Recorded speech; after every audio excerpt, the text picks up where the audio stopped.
Good evening, ladies and gentlemen, and welcome to the regular council meeting for Monday, July 10th, 2017. Just a note in the agenda is that we're going to have, if we could, Council, we're intending to have a 10-minute recess at 9 p.m.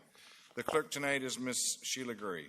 And I wish to welcome back Ms. Tracy Samra, the Chief Administrative Officer and City Manager, from her protracted leave. And we wish her good health and look forward to working together to move the business forward. Thank you very much.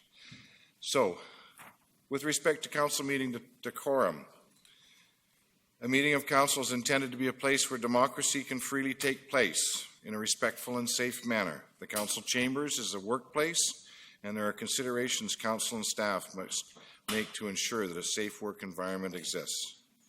Each councillor brings to the meeting their own individual personalities, attributes, abilities, and values. Each member of council is required to be respectful, not interrupt or disrupt another member of council, staff, or the public when they do not have the floor. Important attributes of the mayor and councillors include being fair and reasonable, objective and impartial, firm but friendly, confident but considerate, tactful and courteous, and confining discussion to within the scope of the meeting and within reasonable limits of time. Therefore, there will be no cheering, jeering, or other outbursts from the gallery to ensure that anyone speaking, whether it be a delegation, member of council, or staff, is not interrupted and do so freely without fear of ridicule. The microphones of anybody that is being inappropriate or has exceeded their time limit will be cut off. If there are any outbursts by any person in the gallery, they will be asked to stop, and if they do not comply, they will be asked to leave. A recess is another tool that we may use in order to reset the environment of the council chambers. It is our belief that everyone is respectful of these basic considerations. This meeting and future meetings will be more effective in furthering the business of the City of Nanaimo. Can I have the introduction of late items, please? Thank you, Your Worship. For late items this evening on the agenda, we have the removal of agenda item 9I, bylaw contravention notice at 633 Hamilton Avenue.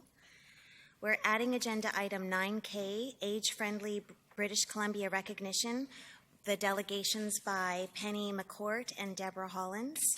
We're also adding delegations to item 9L, opportunities for use at city-owned land at 801, 1150, and 1151 Nanaimo Lakes Road by Carly Trowbridge, Derek Balderston, and Robert Fuller. And that's it from me, Your Worship, but I believe Council has late items as well. Councillor Fuller. Yeah, I'd like to add Mr. Kevin Shaw and Mr. Kim Smythe as delegations with regards to the Bathtub Street Fair.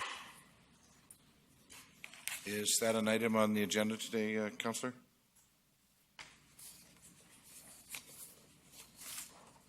Not that I know of. Thank you. And Councillor Yoakum. I'd like to add Mr. Terry Wager to 9L, please. Which item is that, Councillor? 9L. Yes, which item is that? It's, Your Worship, it is the 801, 1150, and 1151 Nanaimo Lakes Road item, the use of those lands. Okay, I'm sorry. Pardon me. Thank you. On the green sheet. Thank you. Thank you. Yeah. Any other? Councillor Hong. Thank you. Is it possible to move Mr. Smythe and Mr. Shaw as a presentation to the front? Okay, can we hold that for the time being? We're going to I'm going to call the question on the late delegations, then you can bring that forward. Okay, sounds good. Thank you. So, the first one is agenda item, the additional late item, 9K, age-friendly British Columbia recognition, add delegations Penny McCourt and Deborah Hollins. Can I have a mover, please? Councillor Yoakum, thank you. Is there a seconder? Councillor Hong, thank you. All those in favor? Opposed? Motion carries. Next one is the additional delegates Carly Trowbridge, Derek Balderson, and Robert Fuller. And I'm going to add Kevin Shaw, Mr. Terry Wager to that list. Is there a motion to add that to the agenda?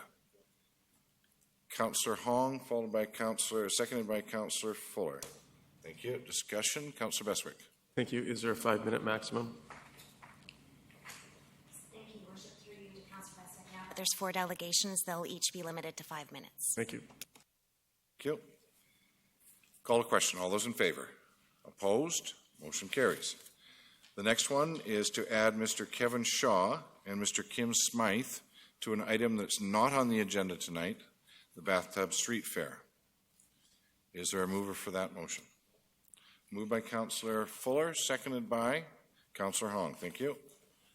Any discussion? Councillor Bestwick. Thank you. Item not on the agenda. Do we know how long the presentation will take? Very short. In terms of minutes? Thank you. Thank you. See no further questions. Call the question. All those in favor? Opposed? Motion carries. Next item is, and that's it. I've got them covered. Councillor Hong.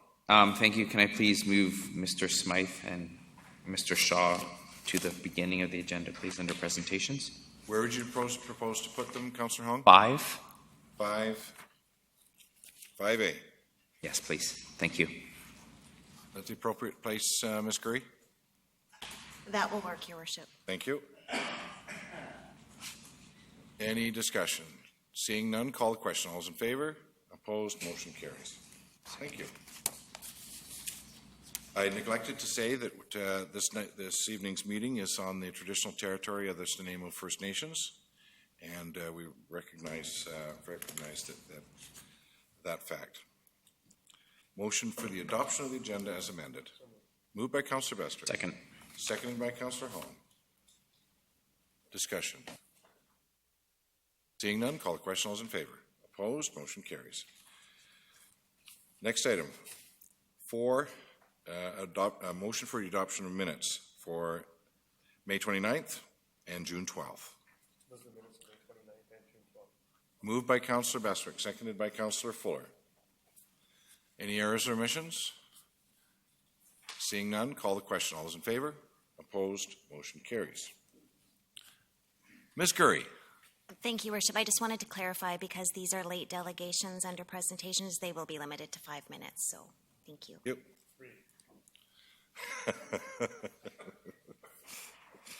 Thank you very much. The first delegations are, and I'm not sure if they're together, Councillor Fuller. Are they together? Okay. Are Mr. Kevin Shaw and Mr. Kim Smythe with respect to the Bathtub Days Street Fair.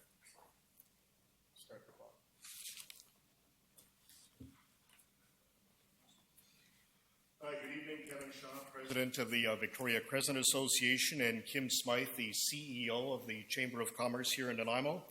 I would like to invite council, staff, and all of Nanaimo beyond to our Bathtub Days Street Fair, which is going to be held on Friday, July 21st and Saturday, July the 22nd. So thanks for this opportunity to present to council and the community the results of many weeks of planning and preparation to ensure the Marine Festival's feature weekend is celebrated in fine form on July 21 and 22. The Victoria Crescent Association is working with its members, and the Chamber of Commerce is working with commercial street merchants to create a memorable event.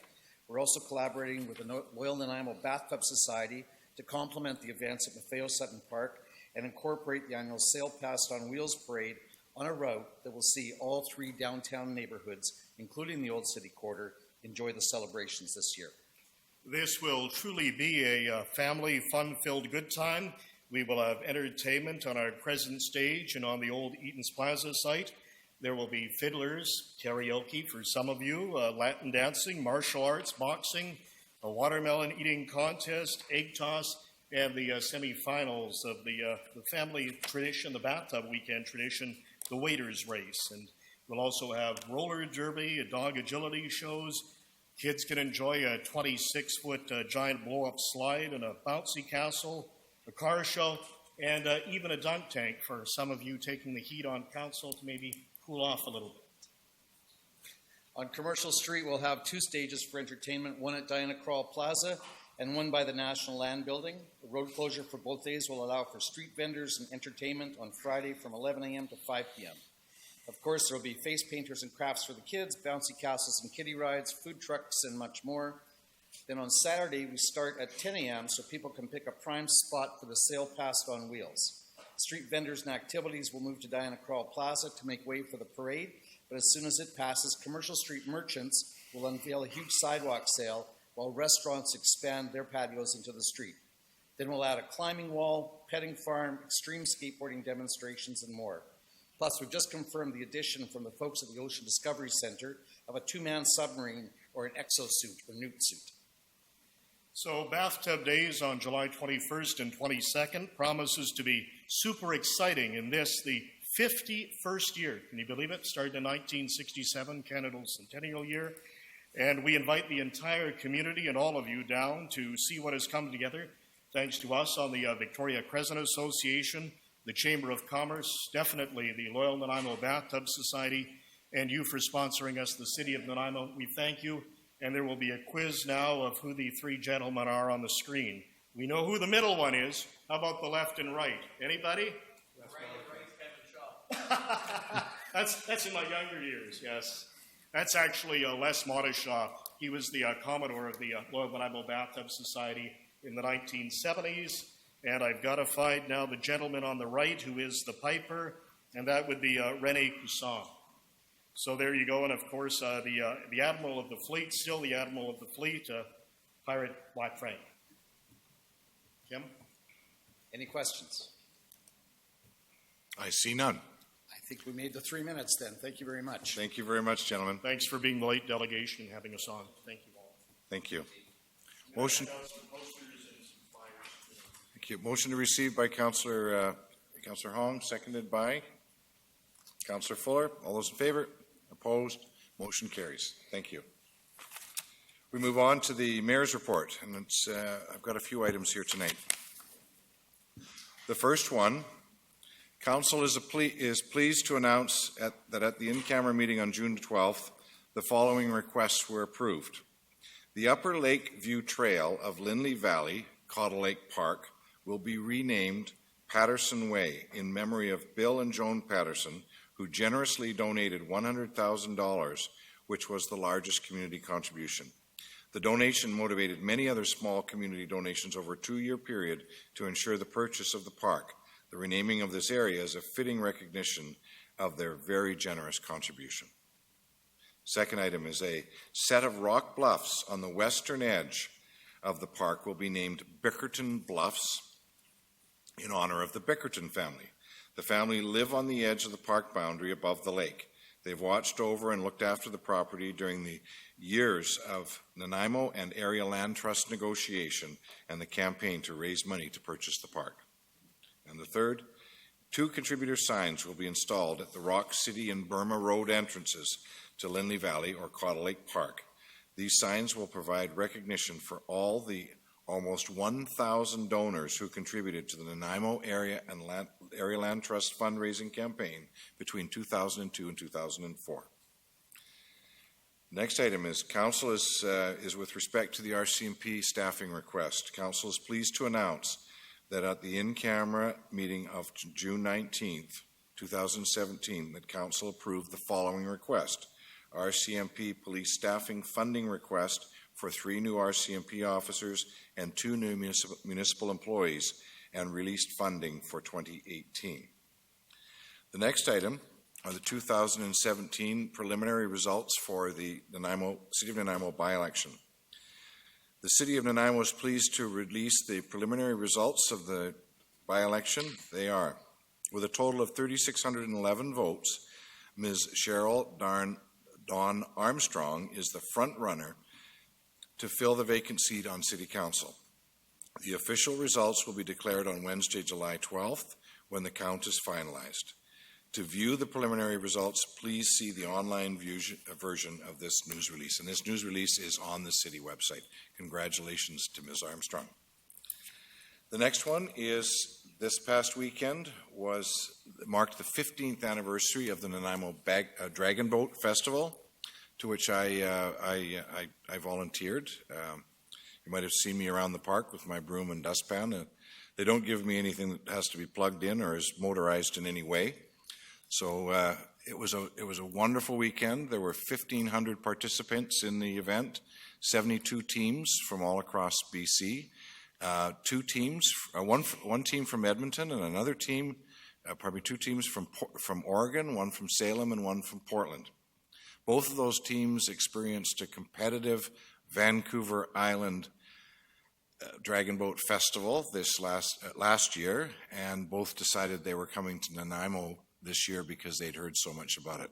The comments that I heard over and over and over again was how well organized this event is, and how well appreciated all of the folks that are participating in it, and how they feel about the venue and about the caliber of the organization that manages it. Thanks to all the volunteers and particularly the board that manage that festival every year.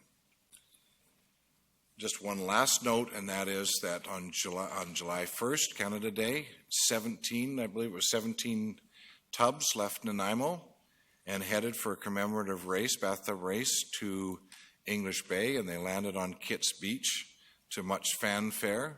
The folks in Vancouver apparently want to talk to us about some sort of reestablishment of some sort of race. They're extremely excited about it. There were hundreds of people down on the beach watching the tubbers come in. I believe 10 of them actually made it to the other end. So that's it for that. Next item is number 7A, and that is Old City Quarter Business Improvement Area Bylaw number 7245. And the purpose is to provide the results of the petition for process on Council Initiative for Bylaw 7245. There is a recommendation on page 33. Moved by Councillor Bestwick and seconded by Councillor Hong. Any discussion? Seeing none, call the question. All those in favor? Opposed? Motion carries. Motion that the following minutes be received as circulated. First one is Parks and Recreation and Wellness. So moved by Councillor Bestwick, seconded by Councillor Hong. Any errors or omissions? Seeing none, call the question. All those in favor? Opposed? Motion carries. Minutes of the Open Community Vitality Committee meeting. I wasn't in attendance at that meeting, but I'll move it. Okay. Moved by Councillor Bestwick, seconded by Councillor Fuller. Thank you. Any errors or omissions? Seeing none, call the question. All those in favor? Opposed? Motion carries. Minutes of the Finance and Audit meeting held on Wednesday, May the 10th. Moved by Councillor Bestwick, seconded by Councillor Hong. Errors or omissions? Seeing none, call the question. All those in favor? Opposed? Motion carries. Minutes of the Public Works and Engineering meeting. Moved by Councillor Hong. Seconded by? Seconded by Councillor Bestwick. Thank you. Any errors or omissions? Seeing none, call the question. All those in favor? Opposed? Motion carries. Minutes of the Special Tourism Advisory Committee meeting held on Thursday, May the 18th. Moved by Councillor Bestwick, seconded by Councillor Hong. Any discussion? Seeing none, call the question. All those in favor? Opposed? Motion carries. Next one is the Community Vitality Committee recommendation. And it's to be introduced by Councillor Fuller. Gotcha. So on June 7th at our Community Vitality Committee meeting, it was brought up that multi-use community art space, which had previously been at the Nanaimo Art Gallery and isn't anymore, there's nothing in the cultural plans for it. And so what we wanted to do was to see if we could get this added to the cultural asset priority plan to include the following item: to support multi-use community art space. So that would be a motion, I believe. Correct? All right. Is there a seconder? Seconded by Councillor Hong. Thank you. Any discussion? Seeing none, call the question. All those in favor? Opposed? Motion carries. Finance and Audit Committee recommendations from the meeting held June 14th. Councillor Bestwick. Thank you very much. The purpose of this report is to introduce financial amendment bylaw 2017-7234 for second and third readings. And this, in a little background, this is in relation to, at any point in time, now that we've set the 2017 budget, that there's... Councillor Beswick? Yep. I'm not sure where you are. We're on Which one are we doing? 7H. Is this page 61? The Finance and Audit Committee recommendations. That's where I thought I was.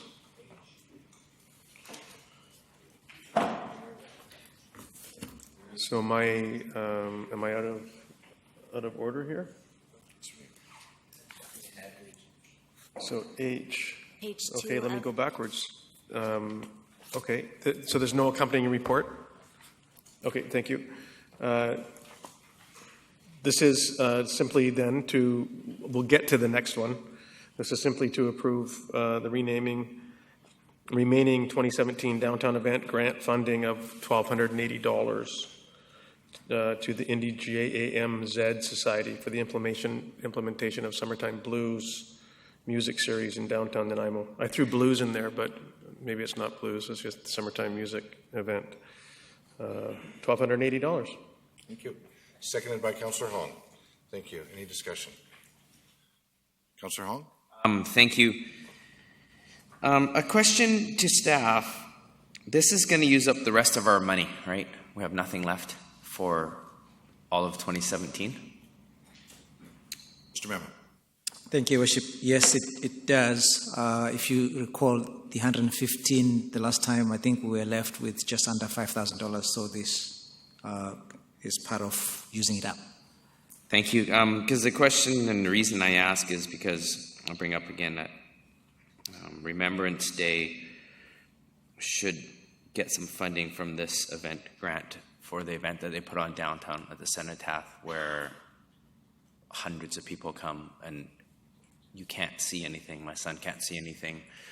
Elderly people can't see it or can't hear it. So I'm hoping that somebody from there would come forward to request some funding to put a screen and better PA system so we can actually pay tribute to the soldiers that gave us this opportunity here.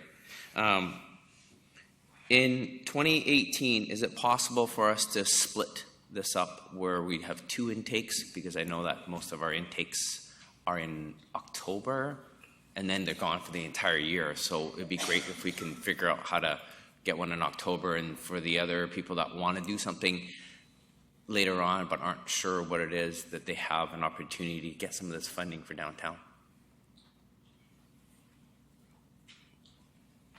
Memon. Worship, staff will be bringing a community investment policy report for your consideration, and part of that is staggering the intakes and also trying to see if we can revamp the amounts that are made available for grants. Thank you. Thank you. See no further speakers. Call the question. All those in favor? Opposed? Motion carries. Councillor Beswick, 7I. Thank you. I think I have this now. That Council approve a $7,000 funding request from Tilikum Lalem Friendship Center in support of the Teen Fest event, which they're partnering with a $4,000 allocation from the Grants Advisory Committee Contingency Fund and $3,000 from the Council's Contingency Fund. This was discussed at the Finance Policy and Audit Committee meeting, and we are here tonight to make that decision. Thank you. Seconded by Councillor Hong. Thank you. Any discussion? Seeing none, call the question. All those in favor? Opposed? Motion carries. Next one is 7J. Councillor Beswick. This is to the Council approve the user fees and charges policy, and this is another one of the discussion papers at the Finance Policy meeting. And this is in relation to the process in which will be undertaken as it relates to nonprofit requests, as it relates to waiving of fees, facilities, and other. A program that is much needed and necessary to steer and guide us as we go through the procedures in relation to awarding of reduced fees certainly not increase fees, but for facilities and fields and events and et cetera. And so it's a very well documented guiding document for us and staff moving forward, and the community that will have to meet the requirements and the test of time, if you will, to be qualified or to be a candidate for any fee waivers. Important document for people to read that might be making those applications. So you're moving that I motion? would move that, yes, that council approve the user fees and charges policy. Seconded by Councillor Hong. Thank you. Any discussion? Seeing none, call the question. All those in favor? Opposed? Motion carries. The next item is under Corporate Services, item 8A, and that's the 2017 to 2021 Financial Plan Amendment Bylaw, to be introduced by Mr. Victor Mema, Chief Financial Officer. Mr. Mema. Thank you, Worship. I think that's the report that Councillor Bestwick had well spoken to. I do not have much to say. Seriously, what's happening, this is our second amendment to our financial plan. You recall that you approved the provisional plan in December, and then sometime in May you approved the final one, and we're making a couple of changes here to the tune of just over $600,000. At this point, when we amend the financial plan, it's really moving funds around that are already in existence, because we go out and tax once a year. So these are projects that we would be moving either from reserves or from other initiatives in the budget, so it doesn't create an increase in taxes.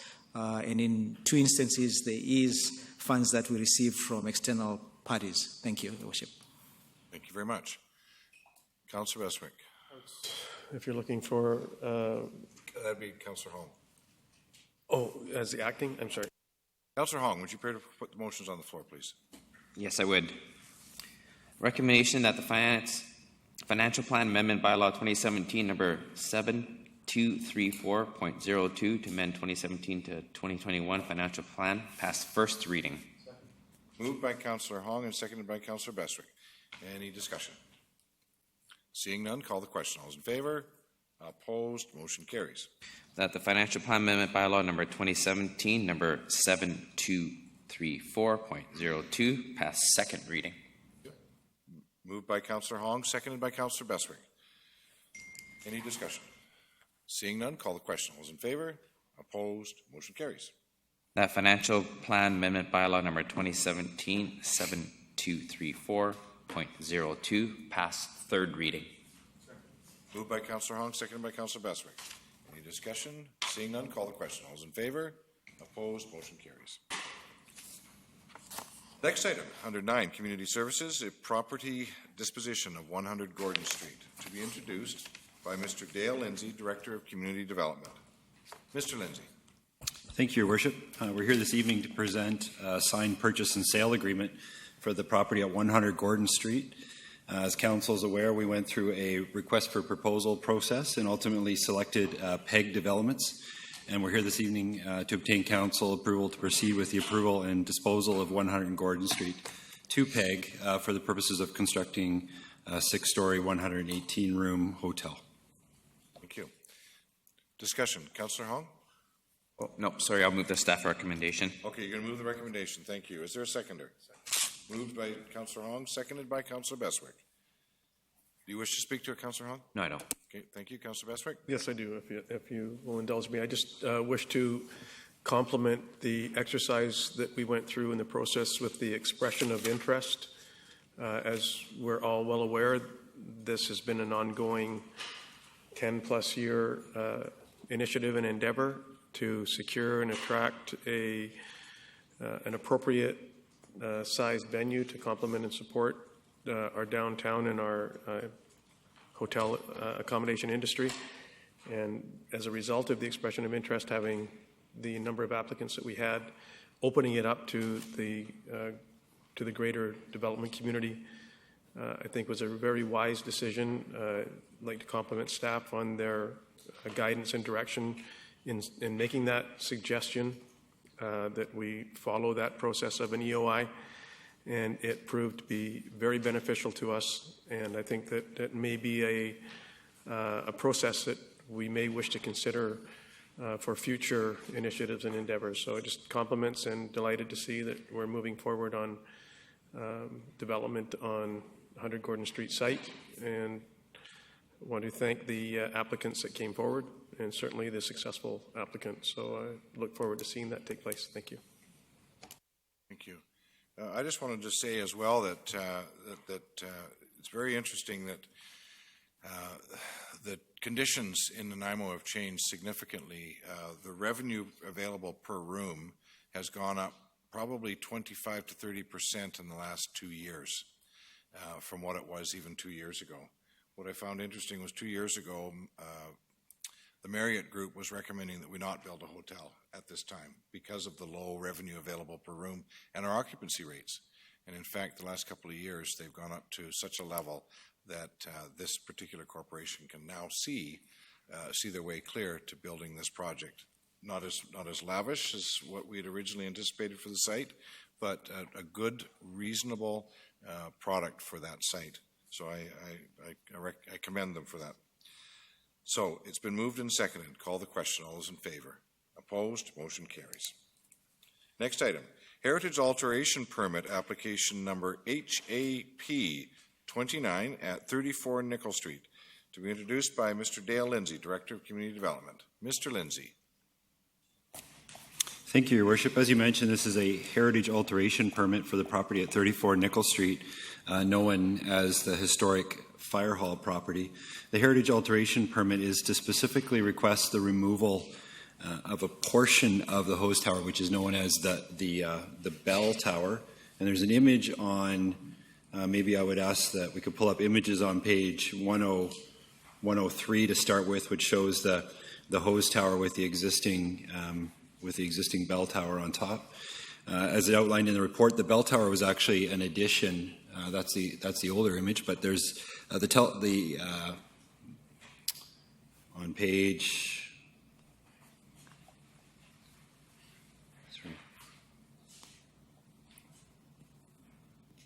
Sorry, on page 103 was the image I was looking for.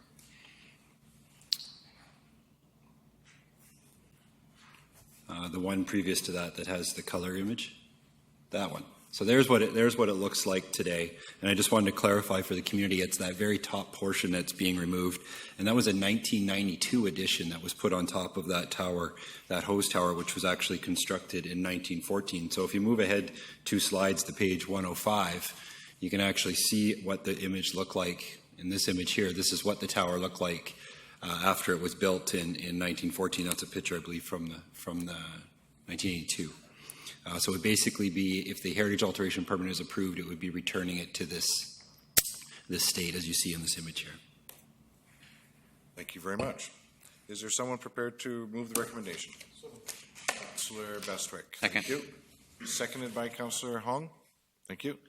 And do you wish to speak to it, Councillor Bestwick? No, I'm sorry. Thank you. Seeing no questions, call the question. All those in favor? Opposed? Motion carries. Next item, development variance permit number DVP 315 at 3583 Hammond Bay Road, to be introduced by Mr. Dale Lindsay, Director of Community Development. Mr. Lindsay. Thank you, Your Worship. This development variance permit application is specifically to increase the fence height for the purposes of building 2 retaining walls in the front yard of the subject property. The variance is from 1.2 to 3.2 meters, and it's for 2 offset retaining walls. The property has historically had a number of retaining walls in the front of the property which have been removed, and the intent is to replace them. But the requested variance is first required. Thank you very much, Mr. Lindsay. Any questions? Councillor Bestwick. We'll move the recommendation. If we could, we'll hear from anyone wishing to speak. My apologies. Thank you.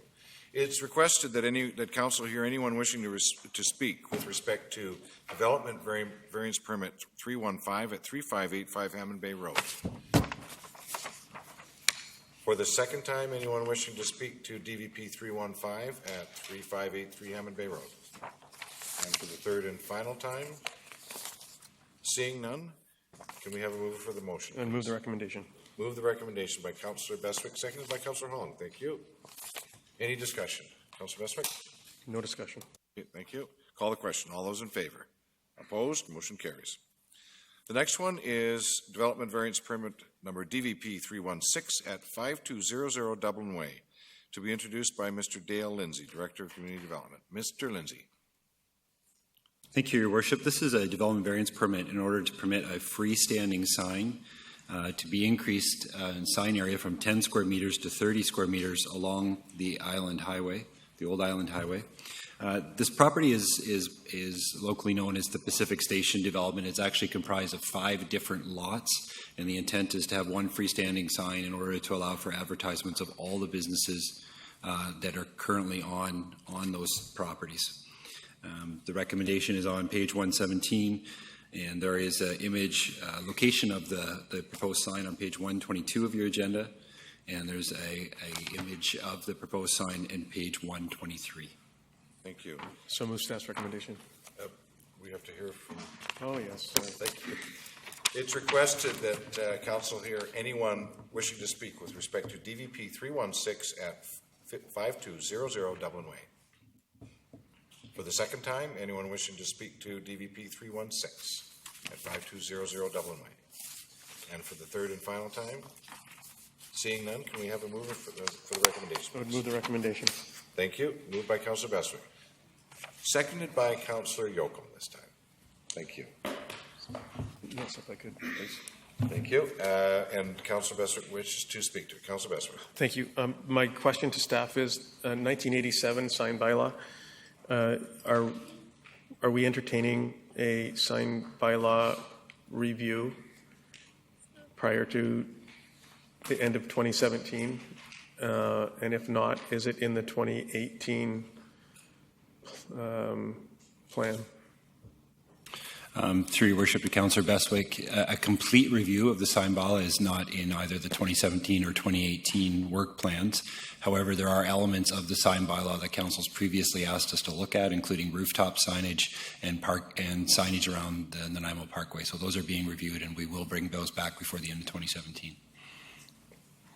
Thank you. Follow up, please. If there was an interest to revisit more than the items as identified just now, what would the process look like for us to get it into the work plan? Certainly, through to Councillor Bestwick, certainly a motion from council to add it as a priority for staff would likely result in us identifying a budget and bringing it forward for your consideration as part of the 2018 budget deliberations. Thank you. Thank you very much. Seeing no further questions, call the question. All those in favor? Opposed? Motion carries. Next item is off-street parking bylaw review, to be introduced by Mr. Dale Lindsay, Director of Community Development. Mr. Lindsay. Thank you, Your Worship. We do have a presentation that we'd like to make this evening, and I'll pass it over to Mr. Stewart and Ms. Rowett to go through with you. But I just wanted to clarify that we're here this evening to give Council an update on the status of our development parking regulations. And for clarity, this is the bylaw that establishes off-street parking requirements in the City of Nanaimo. And specifically this evening, we're ultimately looking to Council for a referral to the committees for review and also to initiate public engagement. But I'll turn it over when you're ready to Mr. Stewart for his presentation. Thank you very much. Mr. Stewart. Thank you, Your Worship. So I wanted to take a moment just to speak about the draft parking bylaw that staff have been working on for a little while now. We thought it would be an appropriate time to update Council on where we're at with that and why we're working on a draft parking bylaw.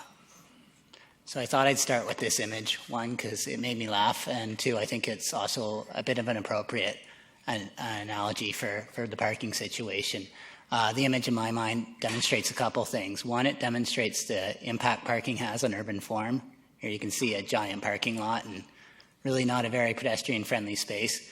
Two, it also demonstrates sort of sometimes a perception that we may have here in Nanaimo and in other cities of a perceived parking problem when in fact there may be parking available, just not the parking that's desired by the public. So what I wanted to start with is just talk about kind of the process that we've gone through to date and where we're planning on heading with the bylaw as we go forward. So in terms of background, and I'll get to that a lot more in the next slide, but that's basically the research and the best practices, as well as a review of the permits that we've done to date. We then started drafting components to the parking bylaw, and we do have a draft ready, but we're just undergoing a review of that. So that's why I've highlighted in yellow both step 3 and 4. We're somewhere between those steps. We're now looking to go to a public process through the planning committee as well as to the public through an open house type process. And then finally looking to go through council, of course, for approval. So in terms of step 1, what we've done regarding the process and research, we have had a number of meetings with the stakeholders. Those are the people that use the parking bylaw the most, being developers, engineers, architects. We've also looked at, as I mentioned, best practices of other communities, not only in BC, but across North America. And that's involved engineering standards as well as some planning issues, but largely looking at rates that other communities are using for various uses. We also looked at some of the variances that we've brought before council and sort of looked for trends on where we're seeing a lot of parking variances, and I'll speak to some of that later in the slides. As well as we have gone out and looked at some sites. We sent students and staff members out to look at sites and identified how our parking lots are actually performing. And finally, I just wanted to highlight what's really been interesting about this process is it's not just one department that's leading it. Right now it's actually 3 with current planning. I myself am in the engineering and environment department, and then we've also worked with the transportation engineers as well. So speaking of transportation, one of the guiding documents between this, and there's 2, there's going to be the transportation master plan and the official community plan. So in terms of the transportation master plan, I just highlighted, and I'm not going to read through every one of these bullet points, but just highlighted some of the goals and objectives that are sort of guiding this process. You'll notice a few things on there like bicycle parking and limiting supply and future developments also are going to appear in our OCP as well.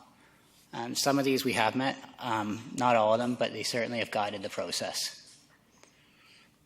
So in terms of the official community plan, I kind of wanted to step back a little bit and speak to some of the broader goals incorporated in our community plan that again guide the parking bylaw process. So goal 2 talks about building a complete community, and I sort of mentioned already in the first slide the impact parking has on urban form and creating that density. What we really heard a lot from the developers and architects when we sat down with them is they can't meet our density targets, not because of setbacks, not because of height, and not even so much because of cost, but simply because of parking. That we heard loud and clear is parking is I'm quoting one of the developers I spoke to, the most largest sort of barrier to development we have in Nanaimo to getting that density that we've asked for and elsewhere in our official community plan. As the environmental planner, I wanted to speak directly to goal 5 as well, and you'll see on the graph to your right, passenger cars represent 56% of greenhouse gas emissions. Vehicles overall are 70%. So certainly, and parking's part of this process, but certainly not the be-all, end-all, but reducing vehicle trips reduces greenhouse gas emissions as well, which is one of the goals of our official community plan and our sustainability action plan. And finally, more efficient servicing. Our OCP directly speaks to requiring bicycle parking, which we don't do currently, and reducing automobile reliance. So these are again some of the more direct goals that speak to a parking bylaw. I can just kind of speak to these in 2 quick points. It talks about requiring bicycle parking again, and talking about reducing parking in our urban areas and our urban nodes. So I want to quickly run through some of the highlights of some of the changes we're looking at proposing. The first one, when we looked at our variances, we noticed a trend that most of the variances we brought before council are in the multifamily area. When we sat down and talked to the stakeholders, one of the things we heard loud and clear was they didn't want I'm the term on here, one size fits all, meaning the 1.66 spaces, which applies to all of Nanaimo outside of the downtown currently. They didn't feel that was right. They didn't think it made sense. So we looked at more of a variable approach for multifamily parking where the rate would depend on the number of bedrooms and the location in the city. Number of bedrooms, I think, is pretty obvious how we dealt with that. We just simply created different rates based on number of bedrooms. In terms of location, what we did, and we're still going through discussions on the location, but what we did is we looked at a number of criteria to determine what we call the location score. And that includes OCP and Transportation Master Plan designations, so sort of looking at the future, as well as the current. So we looked at things like walk score, employment density, and access to transit. And we basically used that to create a map and score those areas where we felt there would be less reliance on an automobile, and actually, I should just clarify that, less likely to own an automobile. The other thing we saw through some variances that council may remember, this one here on Nickel Street, I know the image isn't totally clear, but that's a variance we brought forward a few years ago on Nickel Street for parking. And we see this in a few other areas as well. I think Country Club's another one, where you have ample parking, but it just doesn't happen to be on site. So because of that, this particular applicant had to go through a variance process. So what we're looking at now is allowing up to 75% of the parking requirement to be off-site, provided it's within 50 meters of the subject property. We are looking at adding some conditions. For example, if you have to cross a highway, no, that doesn't count because we don't want to encourage pedestrians, obviously, jaywalking across our highways. And the disabled parking would have to be on-site. And of course, we'd look at securing that this all through a covenant process, like we did in this particular application. I mentioned a couple times already bicycle parking. And this is something that the OCP directly asks us to do, is to require bicycle parking, when we still don't do that right now. Most municipalities we look at do require bicycle parking in their parking bylaws or zoning bylaws. So this is something we have looked at as practices, and we'll recommend some rates for bicycle parking, both indoor and outdoor, or long-term and short-term. In terms of parking dimensions and loading, this is something the transportation groups helped us out with quite a bit in terms of the more technical stuff. And we also hired Watt Traffic Consulting to come up with some recommendations where they're listed in the bullet points there, but basically they're looking at slightly altering our dimensions, increasing our aisle width slightly, but decreasing the size of our large car parking. And finally, in terms of shared parking, we're also looking at creating some reduced rates where you have uses with complementary hours. For example, if you have, say, a church and a school or an office where those hours differ, then actually looking at some reductions based on that. We're also looking at adding a few rates for uses that aren't included in our current bylaw. These are some of the uses that maybe didn't exist or we just didn't really think about at the time when the bylaw was drafted. And I think the report you have says 8 years ago, but most of the actual language in the bylaw is much older than that. So these are some uses that we've either seen recently or have lots of inquiries. Student housing is a great example of that, where we basically had to create a rate from scratch through the rezoning process, and we're just looking at incorporating some of these rates. Float homes as well is one where we've had a number of inquiries recently. I don't believe we have any float homes in Nanaimo, but we certainly had some inquiries, and we need to address how we're going to deal with that. We're also, as a companion to the draft parking bylaw, we're looking at creating a policy to sort of guide future development variance permits or future development permits. We're not saying that by any means we don't think a new bylaw is going to eliminate variances. So in that respect, we want to create a policy to guide staff and council on how to address this. This will include policy for car shared. So if a developer comes forward and says, we want to reduce our parking by adding a car share, we want a policy to formalize that because we have had issues with that in the past. We also want to look at location and where and when we require a parking study through the variance process. So I just want to wrap up now with next steps. So as I mentioned, we do have a draft. We're looking at finalizing that draft, and we're asking for council direction to take that to the Community Planning and Development Committee. We're also looking to go back to the stakeholders and to the public. Well, of course, we'll be doing a legal review, and then finally going back to council through the adoption process. So that's all I've got. Thank you very much.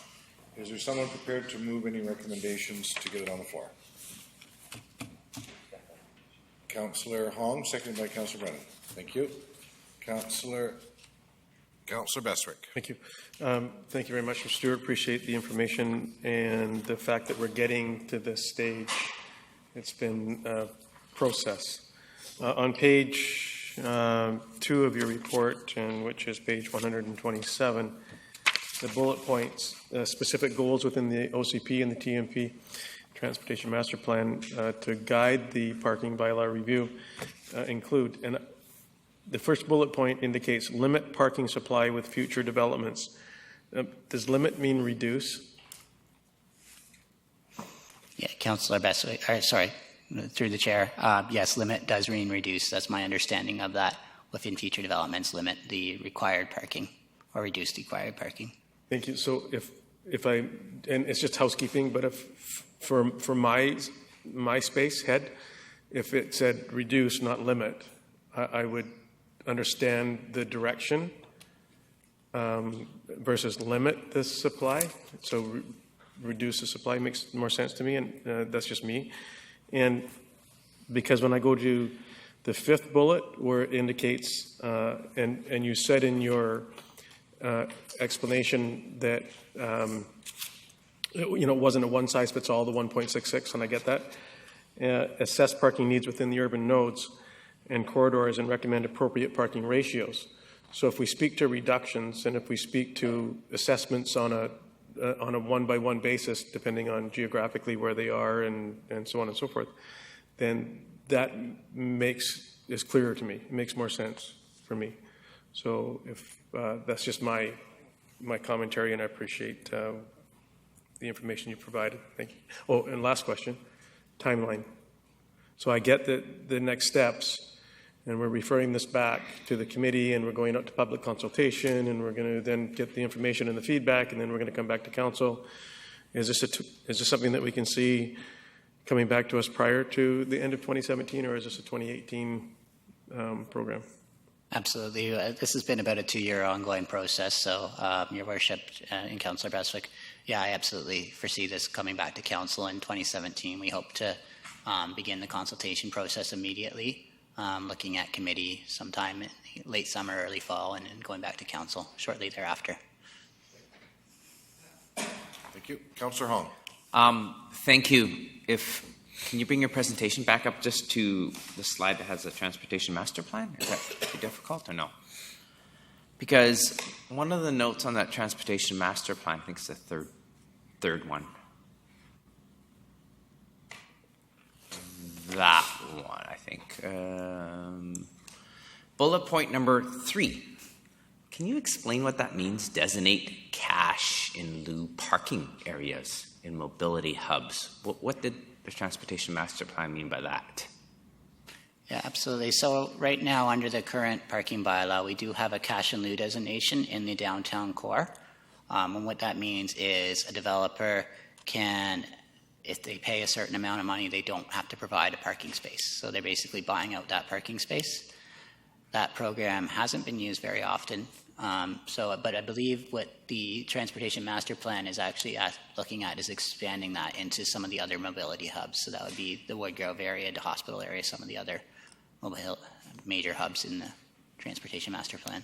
Okay, that's a great bullet, and I think the Transportation Master Plan got it right. But then with this new bylaw, you're asking to reduce the recommended parking spots. Well, how are we supposed to generate any money for cash in lieu for reducing the numbers?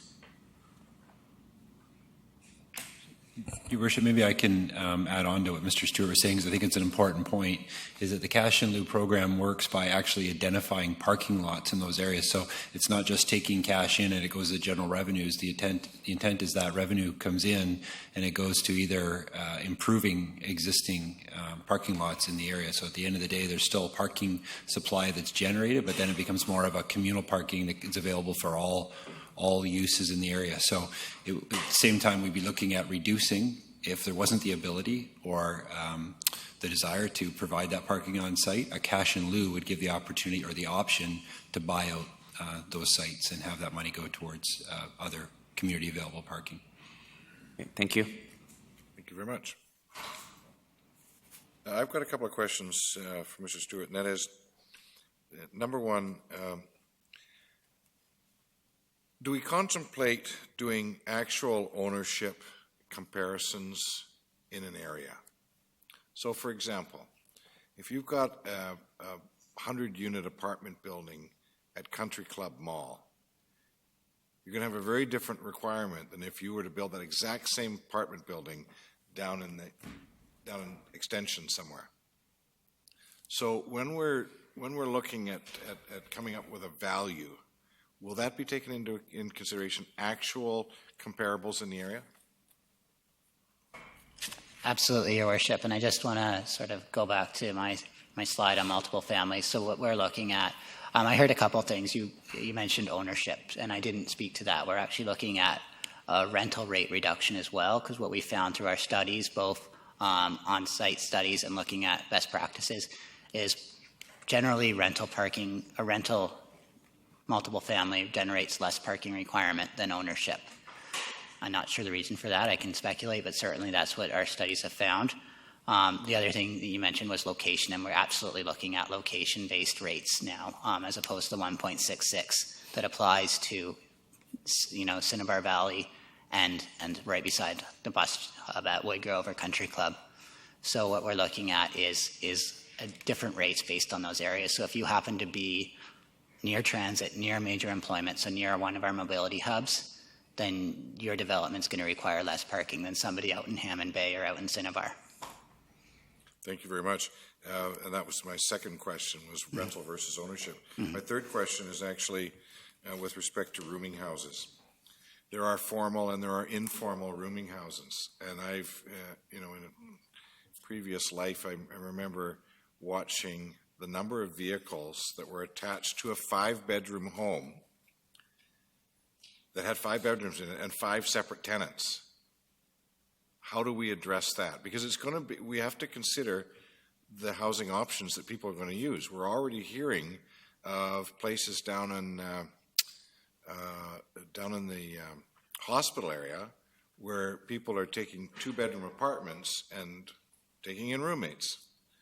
Very different dynamic than one person or husband and wife with one vehicle. Are we going to take those into consideration? That's an excellent question, and that's something that I think we'll have to address going through this process. I'm certainly familiar with our rooming house regulations, and as you said, there's different types of rooming houses and different levels, so we'll certainly have to look at that at this point. We haven't really spent a lot of detail on that, so that's something we can look at before we come back to the committee. Thank you very much. Councillor Brennan. Thank you, Your Worship. I'm really glad to see the way that we're moving in this, and I'm particularly happy to see the reference to the 3 plans, the OCP, the Transportation Plan, and the Climate Sustainability Action Plan, because those are the things that really, in my view anyway, need to guide us through this whole process of parking and, from my point of view, a reduction in parking to encourage more transit use, public transit use, and bicycles, etc.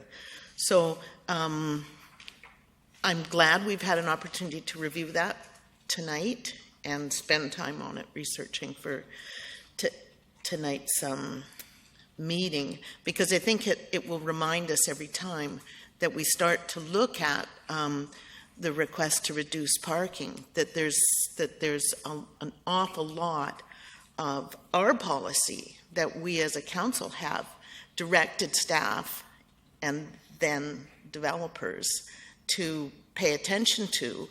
And so if it's foremost in our mind that this is the kinds of things we've decided we want to see in our city, then when we have these single applications, we can apply that broader perspective to it. And that's for me, that's a really important factor of doing this plan. I'm glad to see that we've researched municipal best practices and parking rates, and I think that we probably have found that most cities are going this way too. So we're not an anomaly if we want to start to look at reducing parking and increasing use of other methods of transportation, and that it will bring us into the 21st century as opposed to sort of dragging us back to where we were. And finally, I think it's an interesting kind of juxtaposition of things happening in the world, where we've just had the G20 meeting and talking about climate sustainability, and there was one dissenter, and that was Trump pulling out of the Paris Accord. So I think that for us, this is a timely reminder that we have goals in this area too. And finally, I'm glad to see the Climate Sustainability Action Plan taken out and kind of dusted off and used, because my fear always was with not having our environmental committee, we would start to lose touch with those kinds of issues that we've grappled with before and those kinds of policies that we've given our staff to follow. So great work, really happy that it's happening, and I'll look forward to the open houses, et cetera, on it. So thank you. Thank you. Councillor Hong. Oh, thank you. Just to be quick, I'm happy that three departments are working together on this project. So this seems to coincide really closely with our DCC review and the areas that we've pointed out in DCC for the rates. So does this follow that DCC outline of hotspots and faraway areas? Is this pretty close to it? Through your worship to Councillor Hong, we're certainly both bylaw drafts are proceeding simultaneously. At this point, what I can say is the framework is very much the same. The methodology is the same. The idea is that a unit built in the downtown or one of our town center cores has less demand on our transportation system than a unit built at the fringe. So that's going to be reflected in both DCC rates and in parking requirements. Will the boundaries be exactly the same at the end of the day? I can't say that for sure, but I can say that certainly the framework behind it will be very similar. That's great. That's good to hear. I love to see it when we actually have a bunch of plans that are working together to form one. Thank you. Councillor Yoakum. Thank you. Quick question I'd have is two questions actually through yourself to the staff is I think our population warrants it, like when you're in some cities where you can, in Vancouver, rent bikes. You go to those things, there's a whole bunch, like, I don't know if it's sponsored by Shaw, but you see Shaw bikes. And that's the first question. I think whether we're large enough or not, it warranted the pilot at least, in my view. Secondly, it's tax season, we'll have to pay our property taxes, I think, last week sometime, and we'll fill out the tax grant. Is there a way we can be creative down the road and have some on there like to reduce people that basically offer a grant of some sort for less vehicle usage or parking, because that might be an enticement, and sometimes grants do work, and sort of think out of the box or lead something like that. Just want to put some food for thought out there, and don't know how it would look, but I just want to throw that out there. If there's some way, shape, or form we could ponder that. Thank you. Thank you. So, is there anyone prepared to move the motions? They've both been moved and seconded. Have they? Yeah. All right then. Thank you. So, Councillor Yoakum. Just quickly, maybe I didn't frame that properly. Is there a way that we could look into? Let me be clear then. Is there a way we could look at that, or is it way out left field? Two parts to your question. I think the first one about the bike share programs that we see in some larger centers, I think key to making those successful, there's obviously a population density that's important, I think, from the models we've seen that make them work. But I think what medium-sized communities like ourselves can do is actually look at our infrastructure around biking, and are we making it the easy choice for people to get around? And I think if we had that bike infrastructure, then maybe those programs like you're talking about would be more feasible to work. The second one about we're always looking for ways to incent the policies that we like to see. The regulatory environment that we work under, that the province gives us, and the tools they give us are limited, but we're always looking for opportunities. Thank you very much. I wanted to add to that one of the things we heard at the workshop with respect to the waterfront walkway was more towards active transportation, including things like right now, if you're coming downtown along the waterfront walkway, you get to McPhail Sutton Park, and then you have to go out in the street with no bike lanes, and you're not allowed in the park. So one of the things that was being suggested down in McPhail Sutton as an example was that we consider, just as you're saying, to incentivize people to actually make the switch.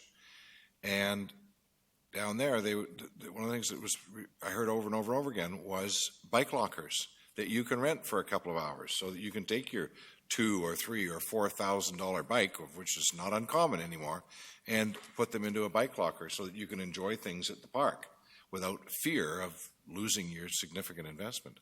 So it's incentivizing by a number of different ways. I agree with you 100%. Thank you. It's been moved and seconded. Call the question. All those in favor? Opposed? Motion carries. Thank you. Next item, bylaw contravention notice, secondary suite at 5350 Metro Drive, to be introduced by Mr. Dale Lindsay, Director of Community Development. Mr. Lindsay. Thank you, Your Worship.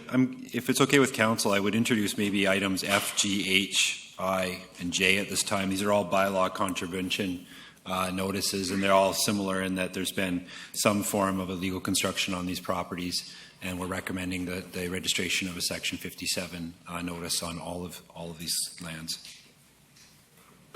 So in actual fact, I is gone, so it's Sorry. F, G, H, and J. Okay, thank you. And the first one, are you going to describe them in any way, shape, or form? I can, Your Worship. We can go through them separately, but item F is related to illegal secondary suite at the property at 5350 Metro Drive. And again, the recommendation is for a Section 57 notice. Thank you very much. So I'm going to ask the council here anyone wishing to speak with respect to bylaw contravention notice on secondary suite with respect to 5350 Metro Drive. For the second time, request of the council here anyone wishing to speak with respect to the bylaw contravention notice at 5350 Metro Drive. And for the third and final time, seeing none, is there someone prepared to move the motion? Moved by Councillor Brennan, seconded by Councillor Hong. And Councillor, no speakers. Call the question. All those in favor? Opposed? Motion carries. Next one. With respect to illegal construction and to facilitate a marijuana grow operation at 223 Irwin Street. I would like to, rather than call you up, perhaps you can be support during the debate if required. Thank you. Bylaw contravention notice. It's requested the council hear anyone wishing to speak with respect to bylaw contravention notice at 223 Irwin Street. Anyone wishing to speak to 223 Irwin Street? And for the third and final time, anyone wishing to speak to 223 Irwin Street? Seeing none, Councillor Bestwick. I would so move that council direct the corporate officer to file a bylaw contravention notice at the Land Title and Survey Authority of British Columbia under Section 57 of the Community Charter for the property located at 223 Irwin Street for construction completed without a building permit for the purpose of growing marijuana in contravention of Building Bylaw 2016 number 7224. Is there a seconder? Seconded by Councillor Hong. Thank you. And discussion. Councillor Hong? Thank you. Just through you to staff. So is this property now condemned? Like, to make sure that there's nobody living in there? I just wanted to make that clear. Through your worship, Councillor Hong, we don't use the term condemned. What we say is the occupancy for the building has been repealed and that they have to go through a process to ensure that the building is safe, which in a case of a grow-up would normally include testing for mold, for example, before we would again issue occupancy on that property. So in the interim, there should be no one living in these units. So what happens if there is? Like, what do we do to make sure nobody goes in there? Like, now that we have identified it, is it on our hands now that we have to do something about it? Like, should we board it up? I'm just curious on what happens if somebody goes in. But now that we know that it is a hazardous building and people go in it, are we held liable? The property owner is identified that the occupancy has been removed, so it's their responsibility to ensure that no one's in there. If, however, someone was in contravention, then it would become an enforcement issue, and there's a whole range of options, including coming to council for some sort of remedial action if required. Thank you. Thank you. I see no further questions. I'm going to call the question. All those in favor? Opposed? Motion carries. The next item is a bylaw contravention notice for illegal construction to facilitate a marijuana grow operation at 111 Halliburton Street. And it's requested the council hear anyone wishing to speak with, excuse me, with respect to bylaw contravention notice at 111 Halliburton Street. Thank you.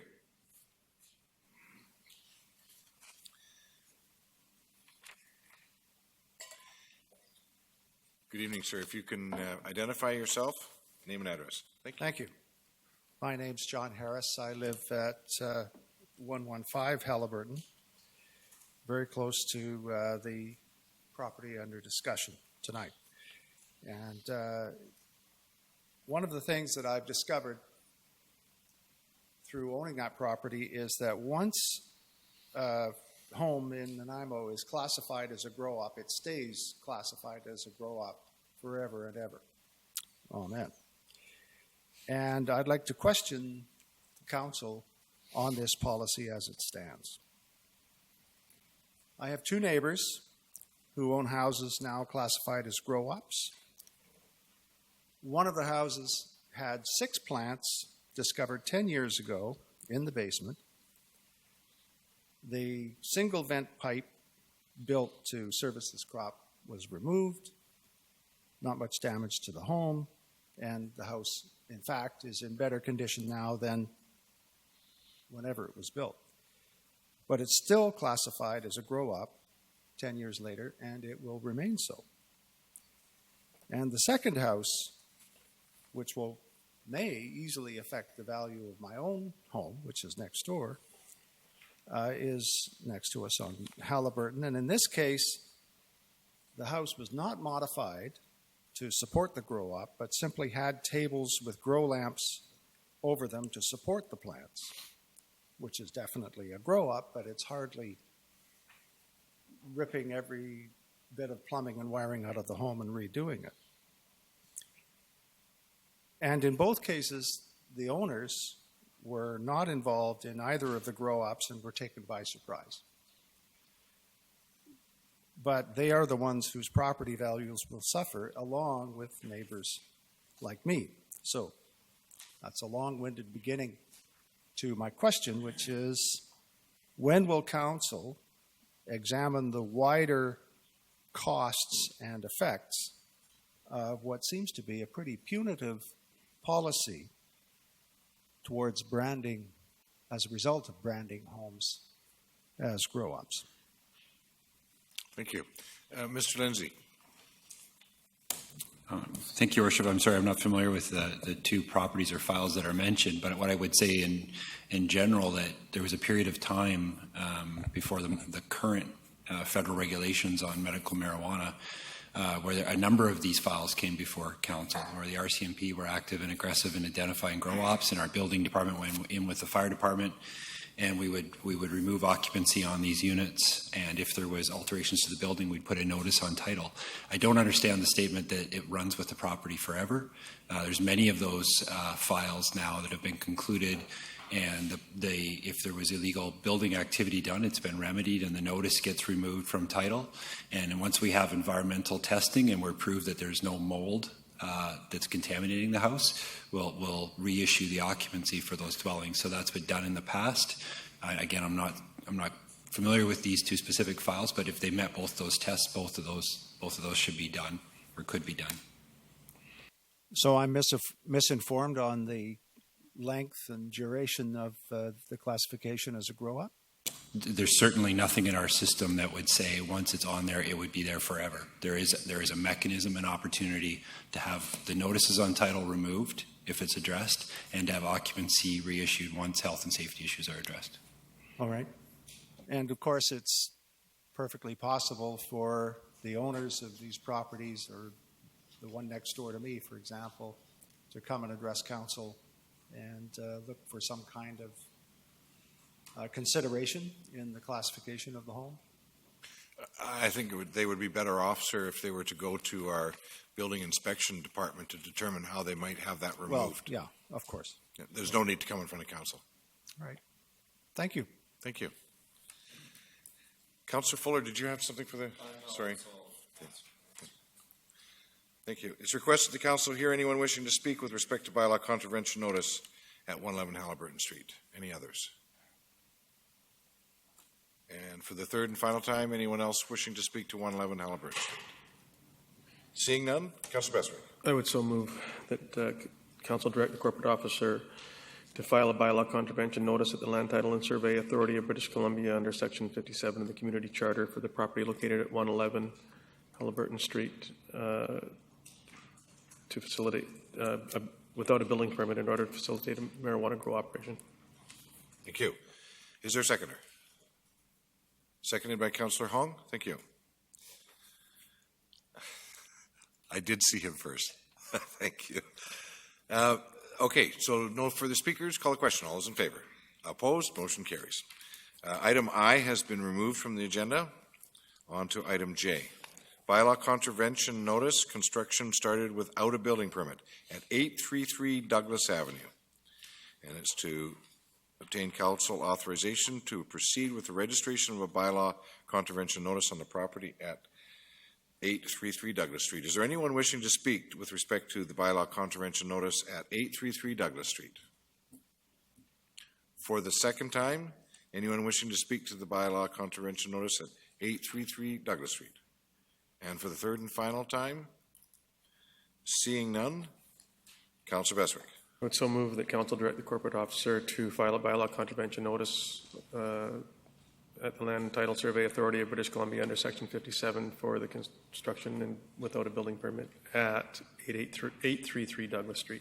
Thank you. Is there a seconder? Councillor Brennan. Seeing no questions or discussion, call the question. All those in favor? Opposed? Motion carries.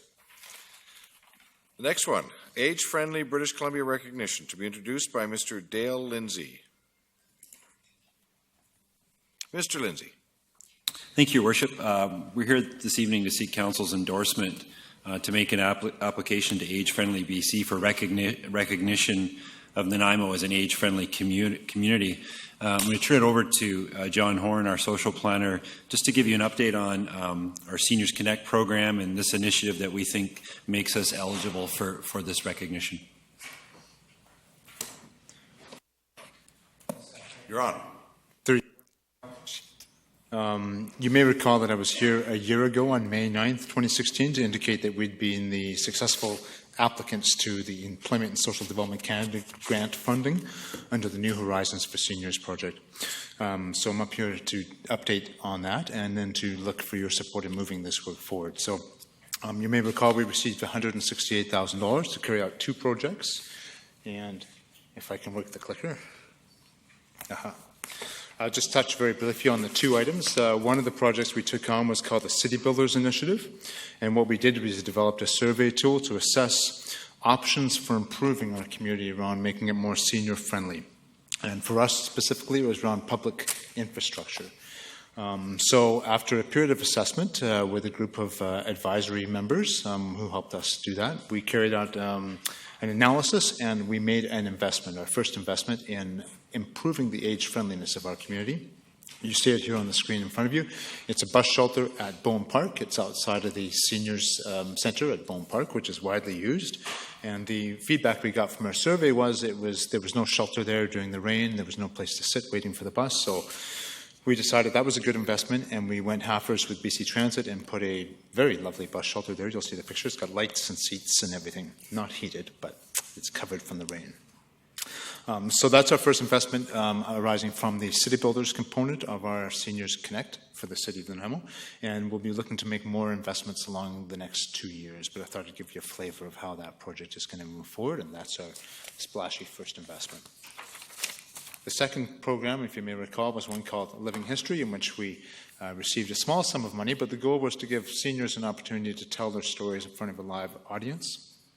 We held 4 events in November of 2016 and 4 events in February of 2016, in which we invited people to tell their stories to a live audience. We had a full house for all 16 nights of those, averaging somewhere between 60 and 80 attendees at each event. And we'll be putting another one on in October of this year. So we had various folks coming up there, people you may know. Brian Stovall came to talk about the history of jazz. Joe Martin talked about the history of boxing in Nanaimo. We had Lynn Bowen on Chinese immigration. So we had a lot of stories about us and a lot of seniors who got up to tell stories about their own lives. We'll be continuing to do this over the next couple of years, but we've had great reception from the general public on this and very good attendance at all the events. So that's just a flavor of how that project is going so far. Why I'm here before you tonight is not just to tell you about the good stuff that we're doing, but to ask for your support in looking for age-friendly recognition from the British Columbia government. So they have a program in which they give what they call age-friendly BC recognition. And that program has been around for a couple of years, but they expect you to do some work in order to get that recognition. Because of the funding we receive from ESTC and because of the work from our partners who will speak tonight as a delegation, we'll be moving forward on that application, having done all the work that we're expected to do. And there's a variety of things they ask us to do, but I will just say that all our competitors in BC are doing this work already. So age-friendly recognition has been given to people like Saanich, Langford, Langley, Richmond, Duncan, Caslow, Golden, all sorts of places. Essentially, if we don't keep up, we're going to fall behind. So we want to move along with this and make sure that they can't brand themselves as age-friendly any more than we can. So guys, keep up with the Joneses. So that's really part of it. The last bit is just to give you a little sense. These are the things that we have done. We've formed advisory committees, which is part of their program for giving us age-friendly recognition. We have two that are associated with the city. One is for the living history, and the other one is for the city builders, the two I highlighted tonight. But my colleagues in the Seniors Connect have a number of advisory committees, so that meets the initial criteria they asked for, but it has seniors' involvement in these things.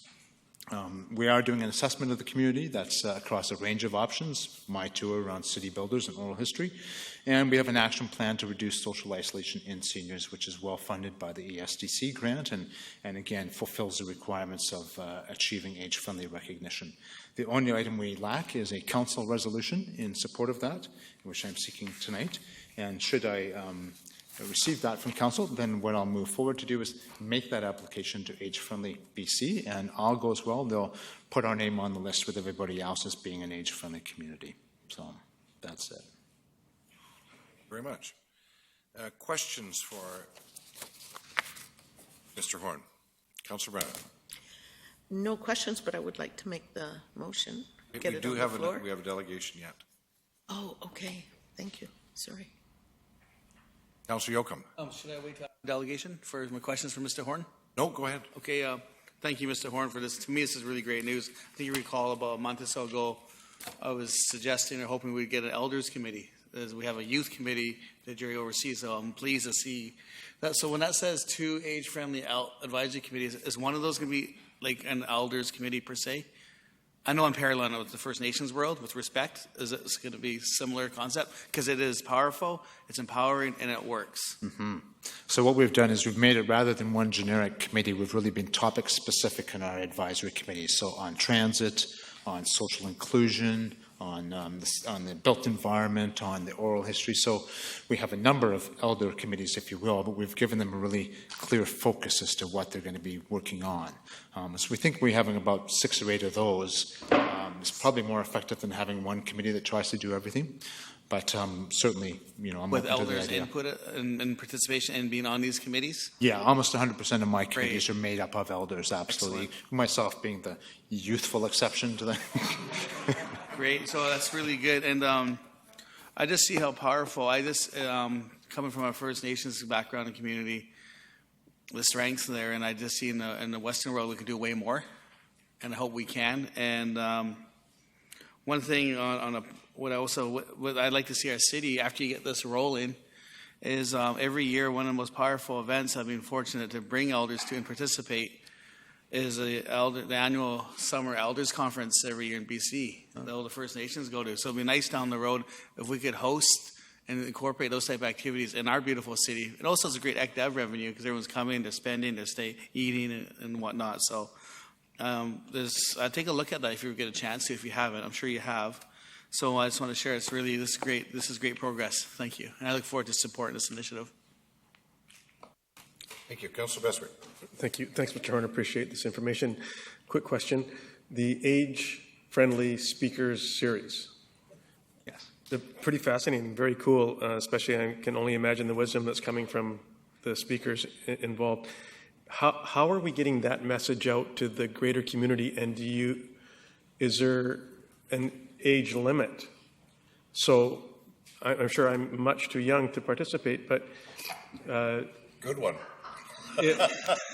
how are we getting the message out there for? Is it and pardon me, but is it on our website? Is it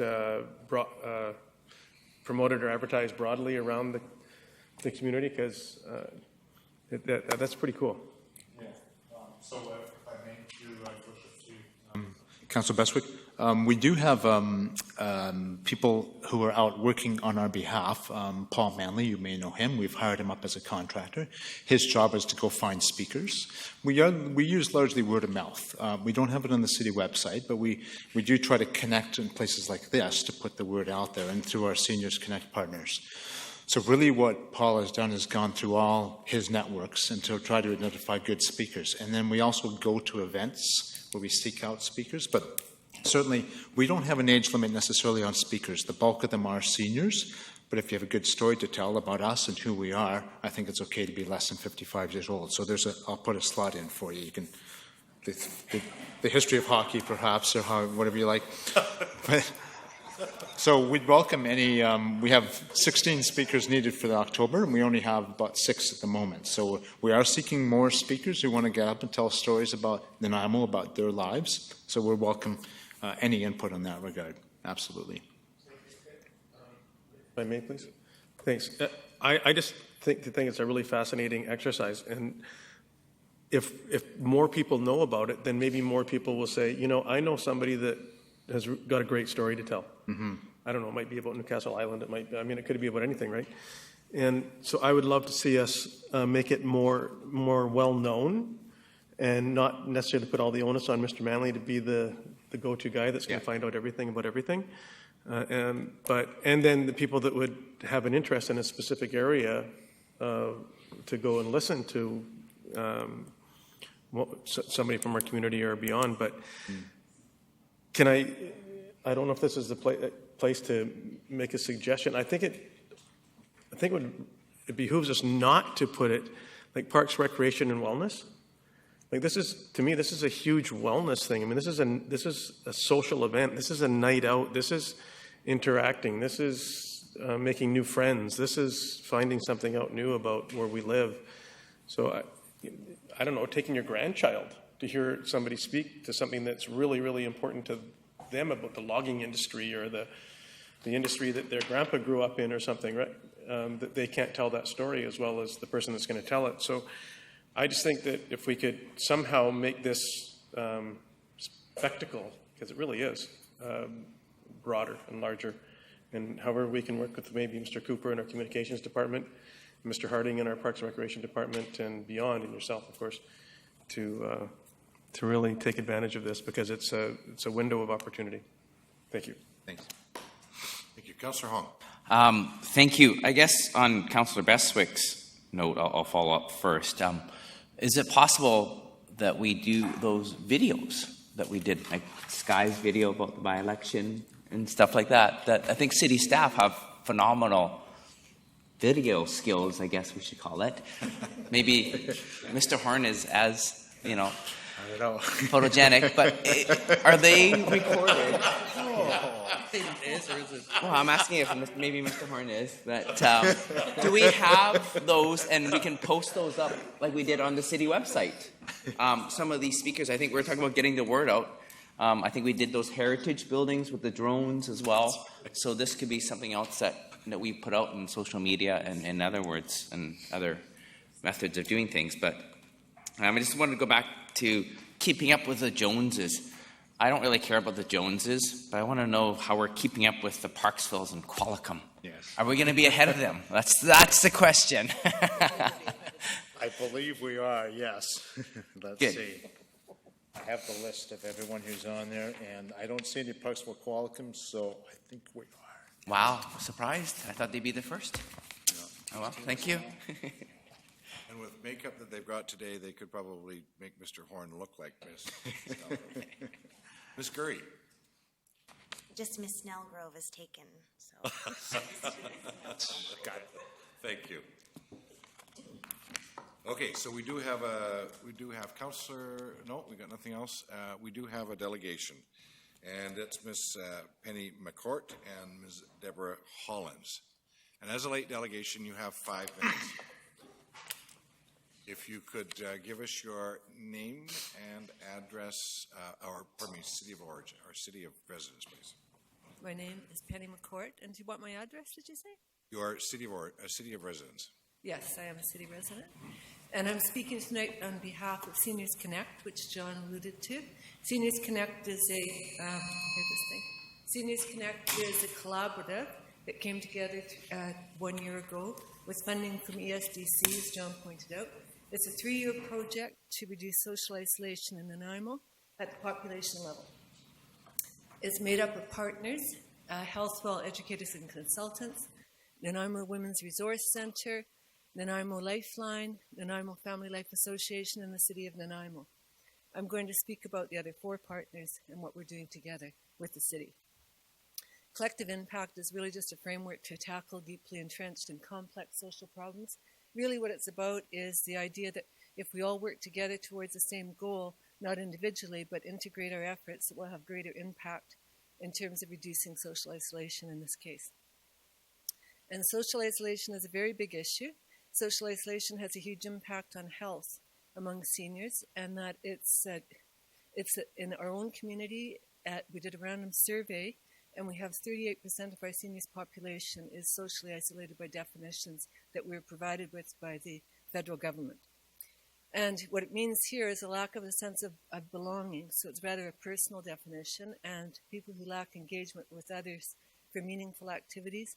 And also people have challenges or barriers in terms of connecting to their communities. And there's a lot of things that contribute to social isolation, and those are the barriers that we have found out about by talking to seniors and that we're trying to address through this project. The measurement outcomes for this project are to reduce, as I said, social isolation in Nanaimo. And one of the things is to increase the proportion of seniors who have support and help when they need it by 35%. In our survey, we found out that 38% overall are socially isolated, but the number who have little support and help was one of the larger numbers. The other one is about increasing participation in activities, increasing the proportion of seniors who feel connected to their family, friends, and acquaintances, so a sense of community. And I think this is where John's project, the Living History one, is really important. And also increasing the proportion of seniors who feel valued by family, friends, and acquaintances. And again, the city project is a really good example of providing people a venue to have a voice and to feel more valued. We've got a lot of different activities within the Seniors Connect project, and all of them are trying to work together towards the same impact. So we have a senior center. We've got, well, I guess I'll start with community awareness, and it was really interesting to hear your ideas about the Elder Council and about someone that's saying about the summer festival. These are ideas that we've been talking a little bit about as well. We are very much into creating community awareness. The first year has been about what social isolation is and why it matters. So we've been working with the public and also with healthcare and so forth, sort of explaining that kind of thing, and also with seniors themselves. We have a great newsletter that comes out. You may have seen it all over town, little green sheets, and it comes out every 2 weeks from Lifeline, and that's been great for getting information out. Partly, the other thing is a website, a Facebook page. We have Seniors Connect on Shaw TV, the show. We've got the online newsletter, news flashes, and we're doing a lot of community events, such as the International Women's Day, Aboriginal Day, Pride. We've had a lot of events where we've come together to raise the profile of older adults and to make people aware of social isolation and to try and get them more socially included. Community engagement has been one of our major activities, and this age friendliness that we're hoping to have the designation here in BC, in Nanaimo, is going to be very helpful for this. We want to engage communities. This year we're going into neighborhoods. We've been taking programming out to other parts of the city rather than just in the senior center, which we've created down on Wallace Street. That's actually going really well, but taking it into neighborhoods, getting age-friendly businesses on the go is all going to contribute to the whole. we've been working around senior self-advocacy, so having seniors involved in steering committees for every project, for all 5 projects, as well as actually going out and speaking on our behalf. And sustainability is huge, so we've been working with a lot of community partners to get more money, to support them in doing things that we're not doing, but that we really have found a gap for. Outreach support services, that's going directly into people's homes to try and persuade them to come out. And finally, we've got a lot of volunteer opportunities because people contribute to our communities hugely who are older. We want to keep them. And next thing is that we're going to, for our anti-ageism action group, and we have some volunteers from that here, their suggestion is we have a proclamation to celebrate National Seniors Day or National Seniors Month in October. We're going to the mayor, and that ultimately we're going to create a whole month of October events celebrating positive aging and highlighting seniors' accomplishments and activities here in Nanaimo. Thank you. Thank you very much. Any questions for the delegation? Councillor Bestwick. Thank you. Question, no. Compliments, yes. Keep up the great work, and I think this is fantastic work that you've undertaken to date, and moving forward, hopefully we can help to move your initiatives forward. So look forward to the October the 1st month. So thank you. Thank you very much. Thank you, ma'am. No further questions for you. Motion to receive the delegation. Moved by Councillor Bestwick, seconded by Councillor Brennan. All those in favor? Opposed? Motion carries. So there is a recommendation on page 140. Councillor Yoakum? Move that Council endorse the application to the British Columbia Recognition Program in order to acknowledge the City of Nanaimo's efforts in improving accessibility and social inclusion for older persons. Thank you. Moved by Councillor Yoakum and seconded by Councillor Bestwick. Any discussion? I just wanted to say to Councillor Yoakum that I was speaking to a Nanaimo elder last week, and they were in Camel River. Is it right now for the Elders Conference, or is it coming up real soon? Yeah, and one of the things she was complaining about was the being able to get fed, because there's over 2,000 delegates going to that conference. So that would be a real good conference to bring to. Just kidding. Thank you. Thank you. So just quickly on that, I wanted to just touch on, it's so powerful. It's 2,000 plus, and this year is going to be madness because at the same time Camel River is hosting this unbelievable, beautiful Elders Conference. The 100 plus canoes from all over the Sailor Sea and Puget Sound arrive in the same time. So they're having the travel journeys and the Elders Conference around the same time. So it's going to be quite active out in Camel River. Great event, great activities, but also no matter for the city, the revenue that brings in, because I know what my agency brings in, just our little agency. So it's absolutely a win for everybody, and most of us the right thing to do. So I look forward to Mr. Horn and supporting these type of initiatives down the road. Thank you.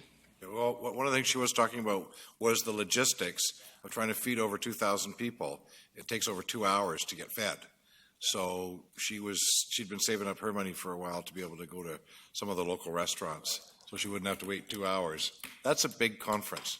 No, thank you very much for bringing that forward. So it's been moved and seconded that council endorse the application. I'm going to call a question. All those in favor? Opposed? Motion carries. Next item is under L, which is opportunities for the use of city-owned land at 801, 1150, and 1151 Nanaimo Lakes Road. And it's to be introduced by Mr. Richard Harding, Director of Parks and Recreation. Mr. Harding. Thank you, Worship. Report tonight's preliminary results of our public consultation over the last few months. Rob Lawrence, our open space planner, is going to do a presentation of the findings. Right now, it's still preliminary. Most land that we're presenting is preliminary results. With that, though, we do have 2 recommendations for council's consideration. But the goal is to go through and update council on what we found so far, and then, if council desires, we go out to the public with the draft document. I'll turn over to Rob Lawrence.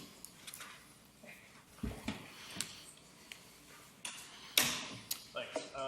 Your Worship, This is going to be a little bit of a review of some previous work that has been done that I presented last September, and also a bit of a review of the current state of the property and the current uses. And some of the work completed to date to engage the public and receive some input about some potential future uses for the property. In particular, looking at the Nanaimo Search and Rescue Society's request for a relocation to a site within the property itself. But also to look at some other next steps and preliminary recommendations from the results of the input that we've received to date. So as a little bit of an overview of the property, it's three major properties, 801, 1151, and 1150 Nanaimo Lakes Road, acquired over the course of time between 1900 and 1954, transferred to the Greater Nanaimo Water District in 1954, but transferred back when the Water District was disbanded in 2004. Total size is 97 hectares, and current zoning is rural resource, AR1, except for a portion of 1151 Nanaimo Lakes Road, currently zoned community service, where the GNWD building complex is right now. Overall, the site contains a wide variety of ecologically significant areas, interesting landforms, historical and culturally significant sites, and steep slopes and watercourses. So as a little bit of a background, some of the recent recommendations from council have been to consider defer a decision on relocation of NSAR to the GNWD lands last August, and then after a presentation on some of the background on the GNWD lands, including the biological and archaeological assessments that have been done last September, staff received direction to commence a public engagement process to look at the existing conditions, but also consider potential options for future use of these properties. Over the course of the fall, a number of stakeholder meetings were held, and in December, a public open house was held, actually at the building sites at 1151 Nanaimo Lakes Road. An online public survey was also conducted between November and February, and an engineering firm was hired to complete a servicing review for the properties beginning in March of this year. As I mentioned earlier, a series of interviews have been held with Sanemu First Nation, the staff from City of Nanaimo Water Services Department, and also a number of service and community groups, and the Vancouver Island Real Estate Board and Vancouver Island University. Current uses for the site range from currently the Parks Operations Headquarters or Annex for a number of park staff, the location for the Trans-Canada Parkway trails, plus a network of trails managed by the Nanaimo Mountain Bike Society, the Nanaimo Animal Shelter, the Fortis pump station and lease area, as well as the BC Hydro right-of-way. As part of when looking at the overall results of the public engagement, the following opportunities were identified. NSAR relocation to the GNWD building complex area at 1151 Nanaimo Lakes Road, incorporating additional parkland through either through an OCP designation on the south portions of the property, both south of the parkway, or including a more formal incorporation of the properties north of the Nanaimo Parkway into the park system. Also, maintaining the resource protection designation in the southern lands as a way of allowing opportunities for some community forestry network or organization to be established with the support of several community partners, including Vancouver Island University, looking at enhancing the walkway and trail system and mountain bike and trail network in cooperation with the Nanaimo Mountain Bike Society, and over the long term, looking at opportunities for development potential over portions of these properties through making use of residential, commercial, or social housing components. A number of scenario land use designations were proposed with portions of the properties where there was significant environmental and culturally significant features to be set aside and incorporated into the or designated as a park and open space within the OCP. Also, on the north end of the parkway, to continue on with formal incorporation of that portion of the lands into the park system. Currently, it is designated as future park, and this was done as part of a compensation for the relocation of the new reservoir, and also to keep and maintain the rural resource designation for other portions of the property to be considered for other options, whether that be model forests or potential development in the future, but all this to be looked at as part of the OCP review, which I understand is to begin in 2018. Looking specifically at the Nanaimo search and rescue request, this particular area being considered is the community service zoned lands, and potentially this is an area where parks operations staff could co-share this site, but this hasn't been determined at this date. The site is serviced with water and sanitary sewer, and in our discussions, we were under the impression NSAR would be responsible for construction costs on site, but maintenance of the building over time, none of that has been determined at this point. We also understand we would see this as a development permit would be necessary, just given the location in proximity to the Chase River and other environmental features on the property. Just for your information, a little bit of an overview shot of the building complex. To the right is basically the back end of the yard. That was a proposed site for a potential expansion building. It could be possible to look at reusing existing building sites as well, but all that, again, has to be determined through a lease negotiation. Again, just some general shots of the site for your information. So at this point, we are seeking direction on pursuing lease negotiations with the Nanaimo Search and Rescue Society for 1151 Nanaimo Lakes Road. Also looking for direction on designating land north of the parkway and incorporating that into the park system through a subdivision and the parks designation bylaw.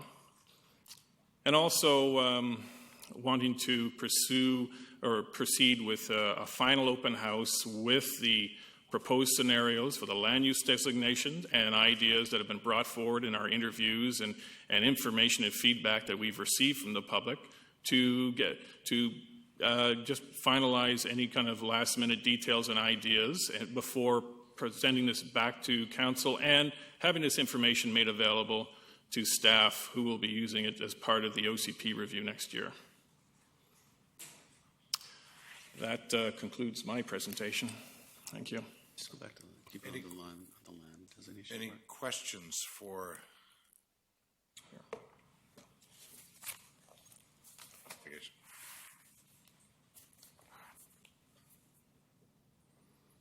Mr. Harding. I didn't request to speak, Okay, sorry. Thank you. Councilor Brennan.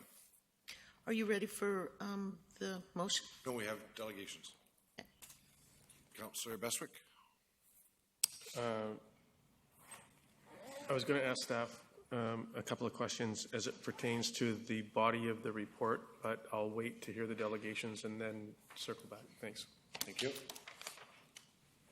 All right, we have we have a number of delegations. The first are Carly Trowbridge and Derek Balderson.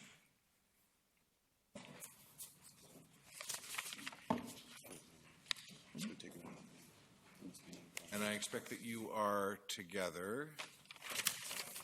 And these were not late delegations.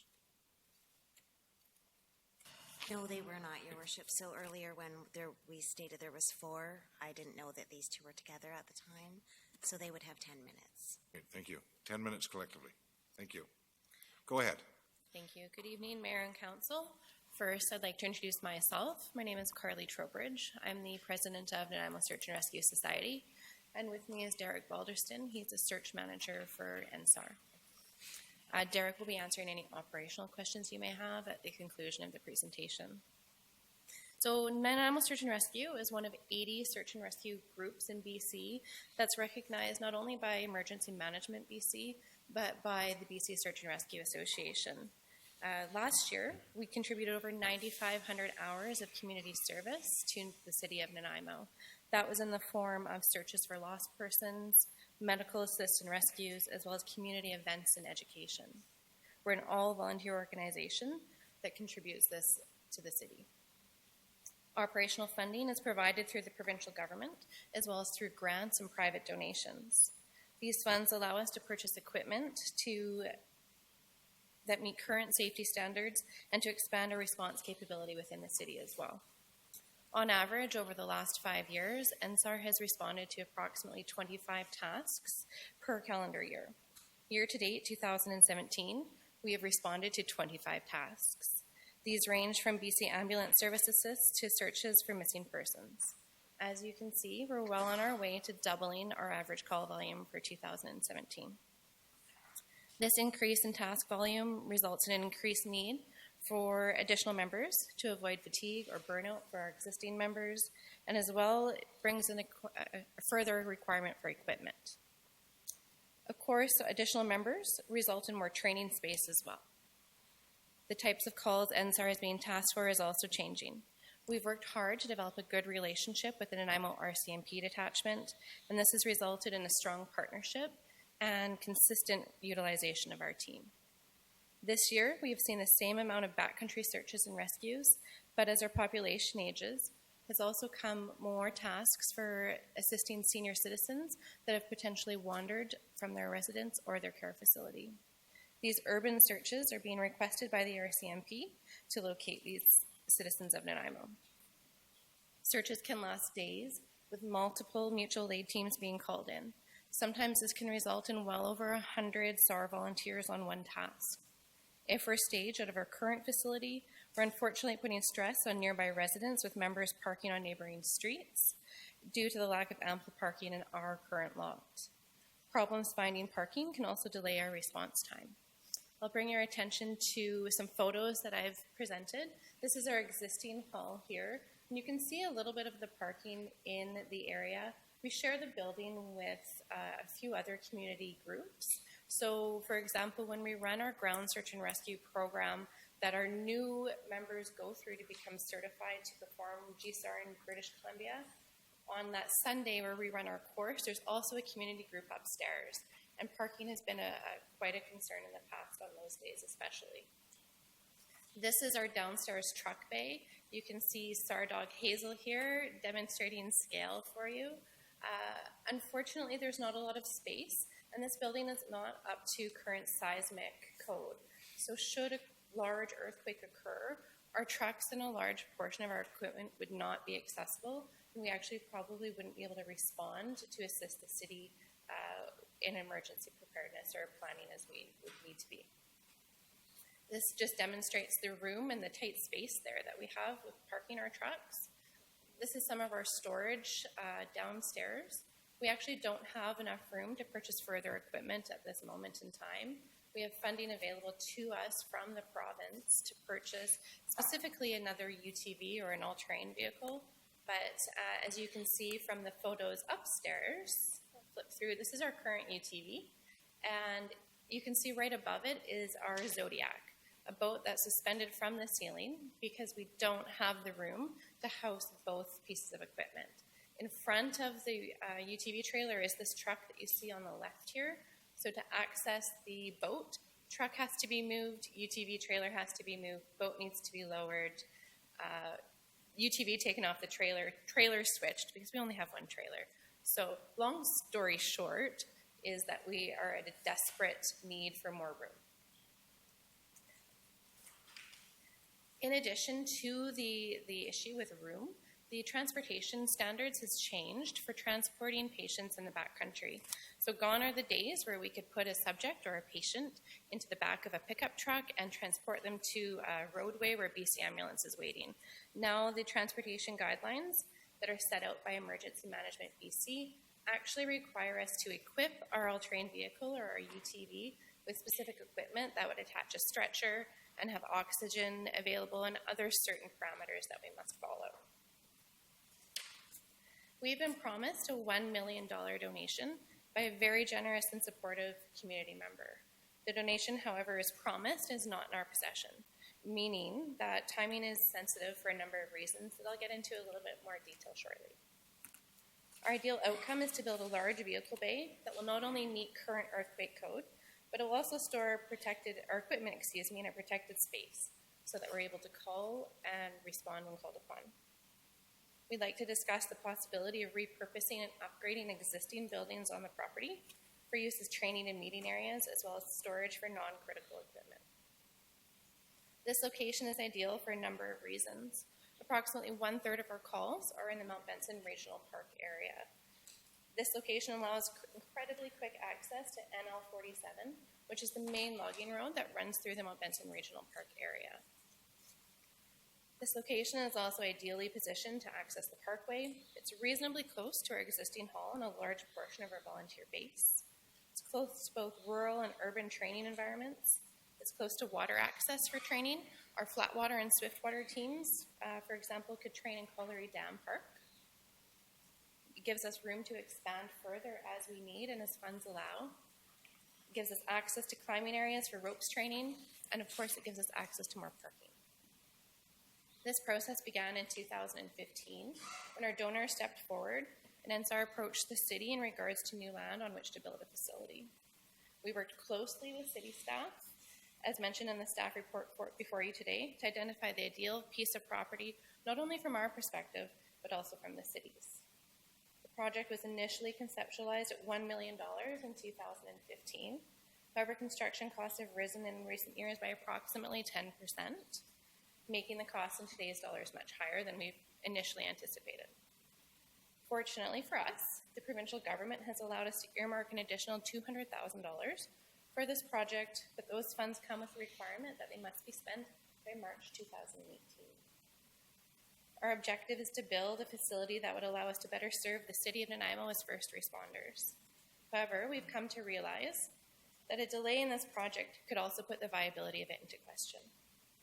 If we were to move forward after facing a further delay, we would need to scale back our construction plans to account for the increase in construction costs and rising inflation. We also need to be sensitive to our donor and the fact that we're tying up funds that could potentially be used for another project if this was not to move forward. In closing, I'd like to summarize by saying this. NSAR comes to the table with the funding available to relocate our operations to these lands before you today.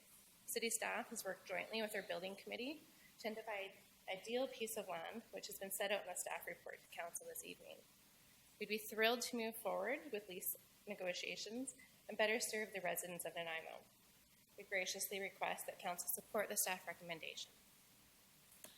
Thank you very much, and I want to first off commend you on your work and the amount of the hundreds and hundreds and probably thousands of hours that you are away from your families doing this very, very valuable work in our community. Thank you very much. Any questions for the delegations? Councillor Beswick. Thank you. My question to the delegation, should we be successful this evening in securing the recommendations that are in front of us, what stages or how long do you think, I know 2018 March is an important milestone date for you. Are you ready to proceed with construction this coming summer, or when would you see that happening? I would say that we're ready to move forward as soon as we have lease negotiations in effect. The funds that need to be spent by March of 2018, we can spend those early on in the process, so securing contractors, making deposits, things like that. Even if shovels weren't in the ground, we could put deposits on items and spend those funds that needed to be spent, and certainly we're ready to move forward yesterday. Thank you very much. Councillor Yoakum. Thank you, and thank you for the great work you guys all do. The question I would have is, if the negotiations go well, will we be signing the lands over, or will it be a lease? And the reason I say that, if we sign the lands over, it'd give you more borrowing power, obviously, which is a no-brainer. But so this is a question I'd have, because I know you guys are going to keep growing and continue the great work you're doing. So that's more to staff, I guess. Sorry. Your Worship? Am I on? Yes, Councillor Yoakum. We've come back to Council with a couple of options, and if we get approval or direction with Council, this is the land use you want us to proceed with. There's a number of instruments we'd go through. There's a lease, building lease. We could do joint development with them. There's a number of options with it. We wouldn't be turning land over in long term, and Council would always have long-term ownership of the land, and eventually, actually, depending on how we structure the building also. Yep. Thank you very much. I see no further questions. Thank you. Thank you. Motion to receive the delegation. Moved by Councillor Bestwick and seconded by Councillor Brennan. All those in favor? Opposed? Motion carries. Ms. Curry. Not on. Your Worship, it is 9 o'clock, so did you want to carry on with the delegations after a 10-minute recess? So, Council, what's your pleasure? Okay. Councillor Bestwick? I prefer to complete this task that we're on and then decide at the conclusion of that. Thank you. See no objections. It sounds like that's the will of Council. Next item, next speaker, pardon me, Mr. Robert Fuller.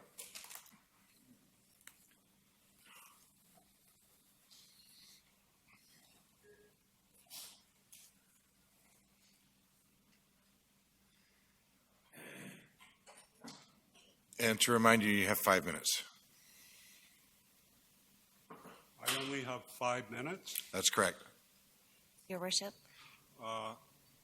Yeah, it's actually 10 minutes for Mr. Fuller. The only one that has 5 is Mr. Wagger, who was As a late this- delegation. yes, Thank you. yes. You have 10 minutes, sir.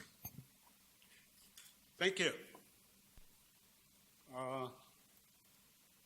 I'm pleased to see this is moving ahead for the benefit of search and rescue and their quest for a new home. And I have a PowerPoint this evening to present.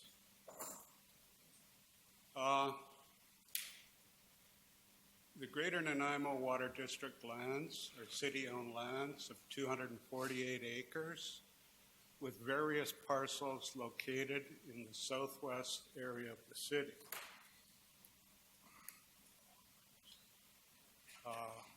This is the map.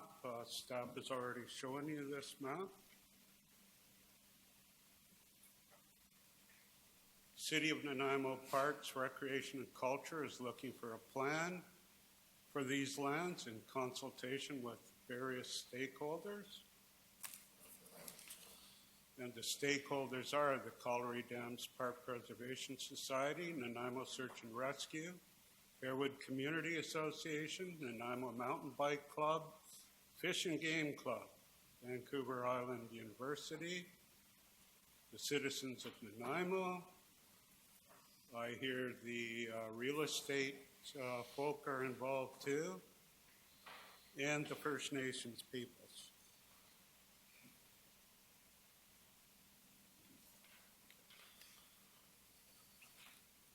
The objectives and goals of myself, various community people I've spoken to, and the Colliery Dams Park Preservation Society is to dedicate these lands as parklands in their natural setting for the citizens of Nanaimo to enjoy and cherish in perpetuity. What I'm going to be looking at in my presentation tonight involves these 3 topics within the land inventory. Number 1 is the forest cover, including plants and waterways.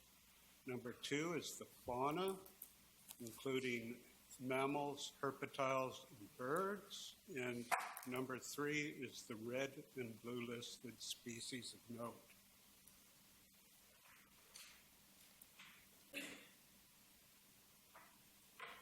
Forest cover, plants and waterways.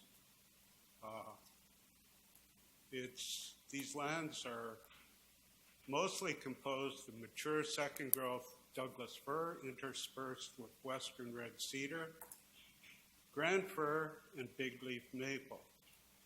The drier areas are characterized by Gary oak and arbutus meadows.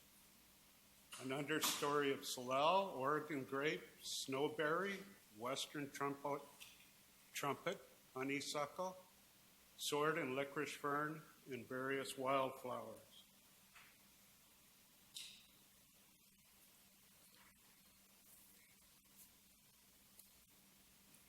These are a couple of pictures I took. The one with the sunshine and the trees comes from a day I actually set out to see if I could find a place in these lands that I could get to and not hear any signs of civilization. I actually got to a spot where I took that picture, sat down, and I couldn't hear the parkway. I couldn't hear any people.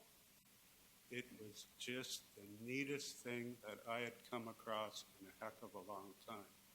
This landmass is that big and that spectacular that you can actually find spaces in it.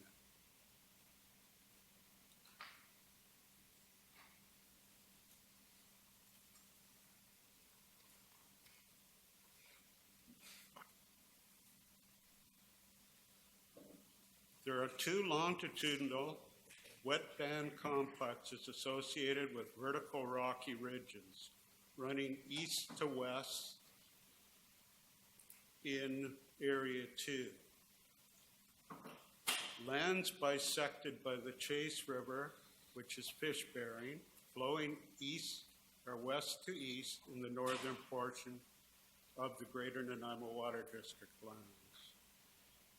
And there is an old growth area that was noticed in area number 3, which is the very bottom triangle of land south of the power lines.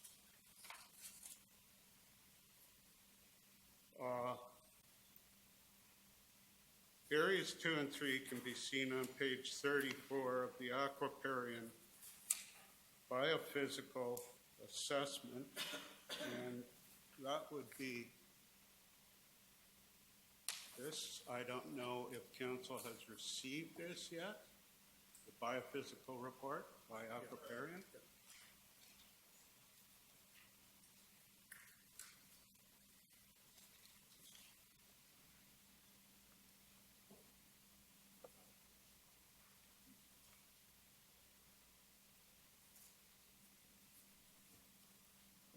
Picture of the waterfall, that's Granny Falls. That isn't protected as of yet. And the other picture is of a rock face. The fauna, mammals, herpetiles, and birds. Large forest mammal species including black-tailed deer, black bear, and quite possibly cougar. Beaver, river otter, raccoon are associated with the wetland areas in Chase River. Various species of owls, woodpeckers, as well as blue heron and hooded burglar in the wetland areas.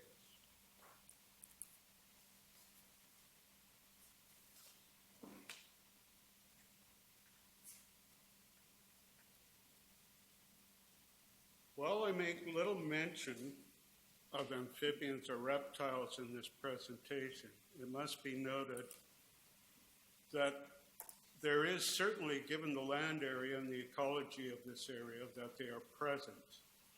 Due to the early timing of the biophysical report, inventory reports, the time was constrained. 3 species of amphibian, the Pacific tree frog, the red-legged frog, and the western redback salamander are noted in these lands. This little fella here is a marten. What is extremely unique about it and that it's found in these lands is that usually it's only found in areas with contiguous, large areas of a contiguous forest with components of old and mature conifers.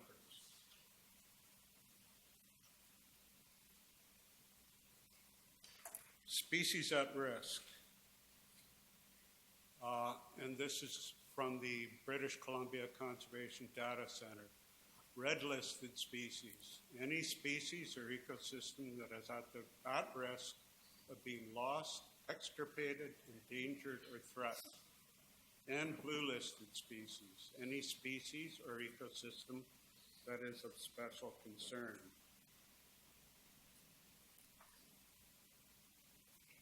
The species of conversational concern documented at the site are all blue listed.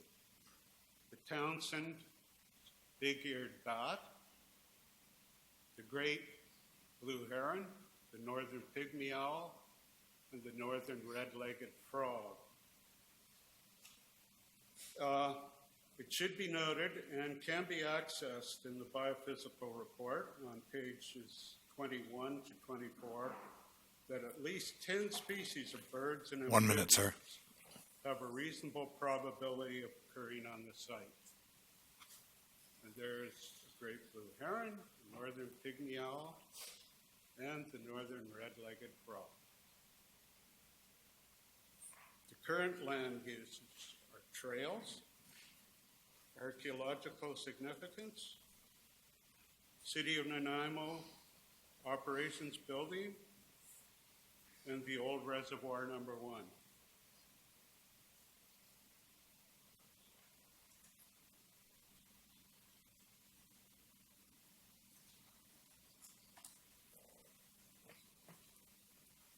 Parkland reasons. Fairwood Neighborhood Plan encourages the acquisition of and prioritizes land areas adjacent to park areas and water courses. I need you to wrap up, sir. Pardon me? I need you to wrap up. Almost then. The Trans-Canada Trail runs through the southern portion with connectivity to the further south, connecting mountain bike trails to the south and Mount Benson. SFN has identified the properties as important places to gather natural plants and traditional medicines.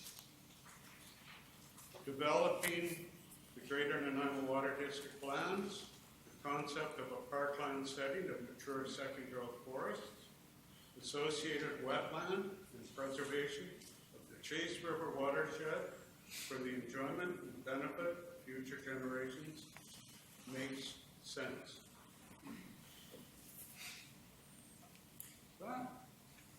Thank you, sir. And I would just like to thank Andy Porter for some of these pictures, Geraldine Collins for help with this PowerPoint, and I'd like to thank staff for all the information and help along the way. Thank you. Thank you, sir. Questions? Councillor Beswick. Thank you, Mr. Fuller. Very enlightening, excellent presentation, well documented. We heard earlier from Mr. Horn about the speaking series of items of interest to the greater community of aging and non-aging. And I would strongly encourage you to speak to Mr. Horn about being one of those speakers on this subject and delivering this presentation, because I think that people would find it most interesting. And that's point number one. And point number two, I could not possibly agree with your assessment any more than you've expressed. Thank you. I'd be tickled pink to do that. Thank you, sir. I see no further questions. Motion to receive the delegation. Moved by Councillor Brennan, seconded by Councillor Bestwick. All those in favor? Opposed? Motion carries. The next speaker is Mr. Terry Lee Wager. And Mr. Wager, you have 5 minutes. Councillor Hong, can you assume the chair, please? Thank you. Thank you. First off, I want to say that as an avid hiker, I completely support everything that the search and rescue people do. Who knows, they could be dragging me out of the forest someday. But, yeah, so I'm completely in favor of letting them use those buildings up there. I'm not sure I'd give them the land, however. A very easy lease would be great. My main concern about the stuff up there, the land up there, is that, I go up there all the time and I love it up there. And I really like the idea of having it preserved forever as a park, as I'm sure many of us do. But I think before you go ahead with recommendation number 1 here, setting it as a park and open space, that, I'm concerned about whether or not, how much discussion has been had with Snuneymuxw about this. As I'm sure we're all aware, that is land that, it's my understanding that, our local hosts here, the Snuneymuxw people, have historical hunting tracks up there. They've gone up there and they've hunted for years, and it's my understanding that there's even been some archaeological finds that back up those claims. So it occurs to me that before we designate it as parkland, we should be discussing it with them out of respect to them. And so I'd like to ask you now if that's going on, and if it's going on, where are the discussions at, and how do they feel about it becoming parkland? They might have some other ideas. I don't know. Do you? That's my 5 minutes. So if you could answer that question, I'd really appreciate it. Sure, thank you. Councillor Bestwick, and then to Mr. Harding. Thank you, Mr. Wager. I would suggest that staff could probably identify the status of their discussions with First Nations. It is enclosed in the body of the report tonight, some of the information as it relates to the dialogue and conversations that have taken place with Snuneymuxw First Nation. And by designating it as parks and open space means that it is preserved, that it doesn't have the option to become residential or, for lack of, developed. And I invite correction if I misstated, but I believe by being in parks, because currently today it's not. So are you saying then that Snuneymuxw has been consulted and their finals? Staff's going to answer your question for you, Okay, sir. thank you. Okay, Mr. Harding. Yes, Acting Chair. Yes, we spent a lot of time working with SFN. Also, we did more of a year-long archaeological study of the property. So the good portion of the properties of the land south of the Parkway, a lot of the green that we're proposing is areas that have been identified as significantly archaeological significance, which is part of the study. So right now, and actually, we're only asking council to designate one section right now as parkland, with the others to go back out for public review, some of the land designations. So if we can go back to the one, just so everyone's, can I go back? We don't have the PowerPoint up yet. Derek, we could put the PowerPoint back up, just so people are clear what we're saying here. So the area that right now we're proposing as, you have to find it, right? Designation. The other way? Yeah. The other way.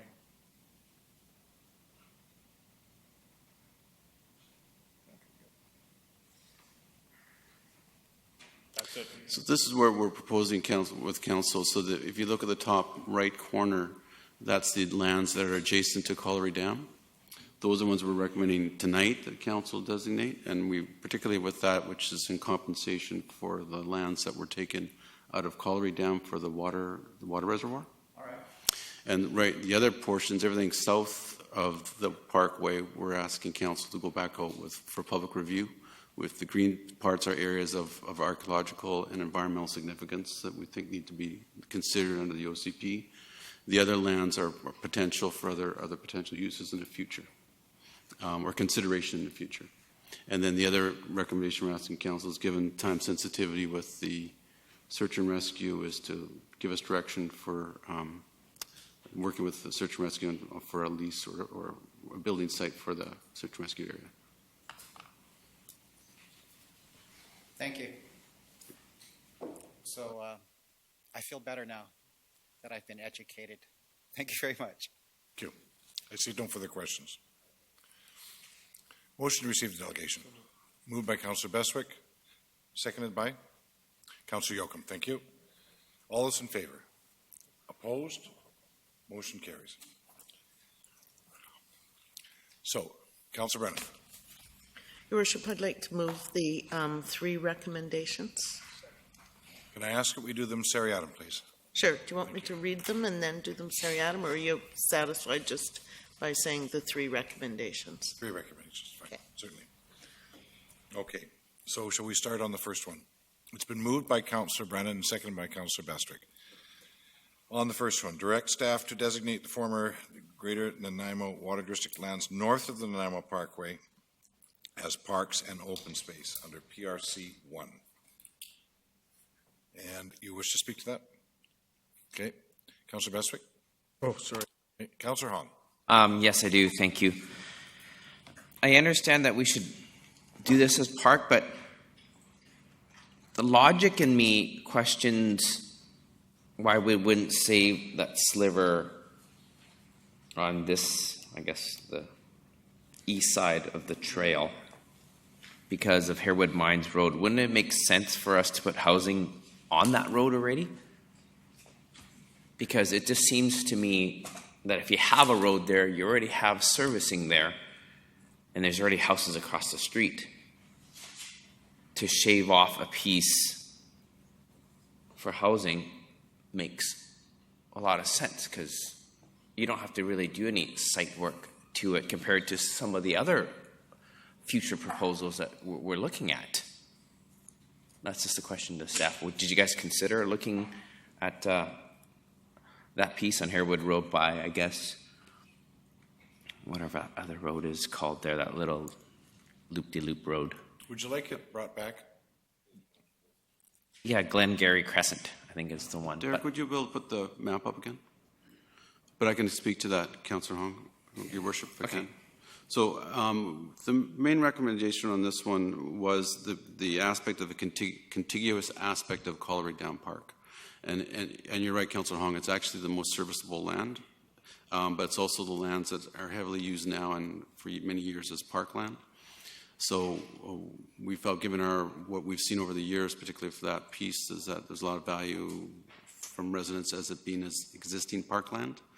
Those are things council can consider, or a recommendation with the aspect of, again, mentioning that the reservoir, when we start, this whole part started, and the reason the Parks and Recreation Department is doing this was the issue of the Reservoir 1 being put on Colliery Dam Park.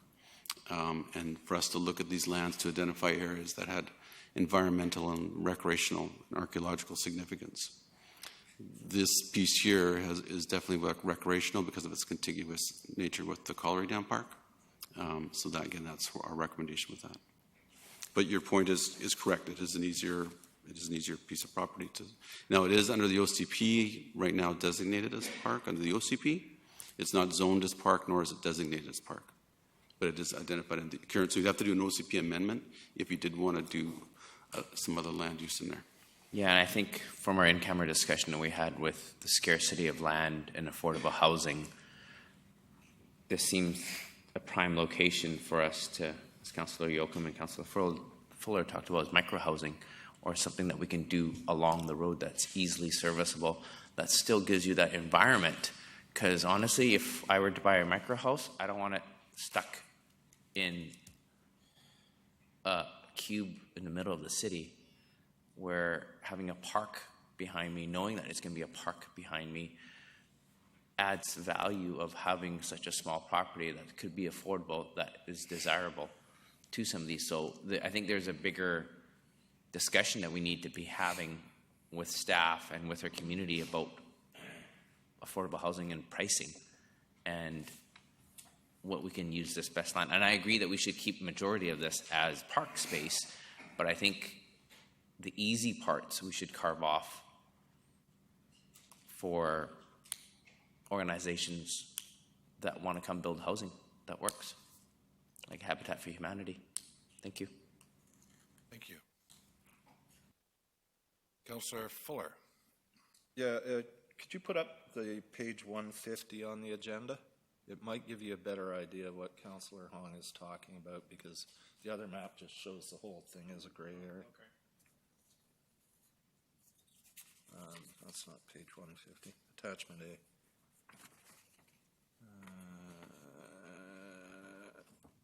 Yeah. Okay.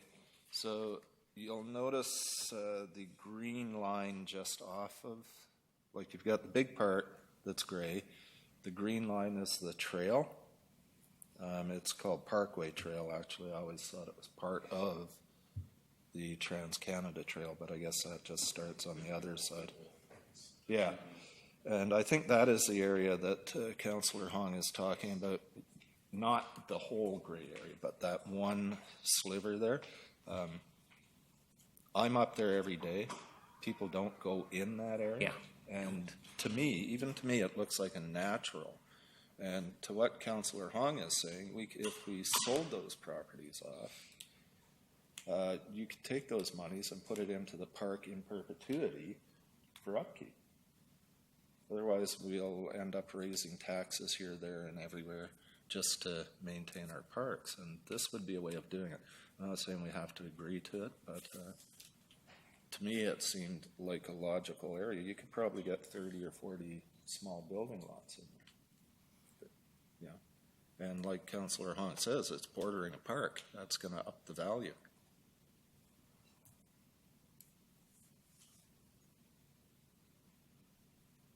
Is that it, Councillor? Yep. I just wanted to. Thank you. Councillor Fuller. Or, pardon me, Councillor Besser. Thank you. I'll be supporting their recommendation as worded. And I think the most salient point that that Councillor Hong stated was scarcity of land. And that's a trail. And on that sliver, if we take that sliver and make those city-sized lots, and which we would do, and create the density there that to me would diminish the value of the overall objective of what we're trying to achieve here with the continuous and contiguity of the colliery parks and the green space that currently exists. And whether people meander into that sliver or not, to me is irrelevant.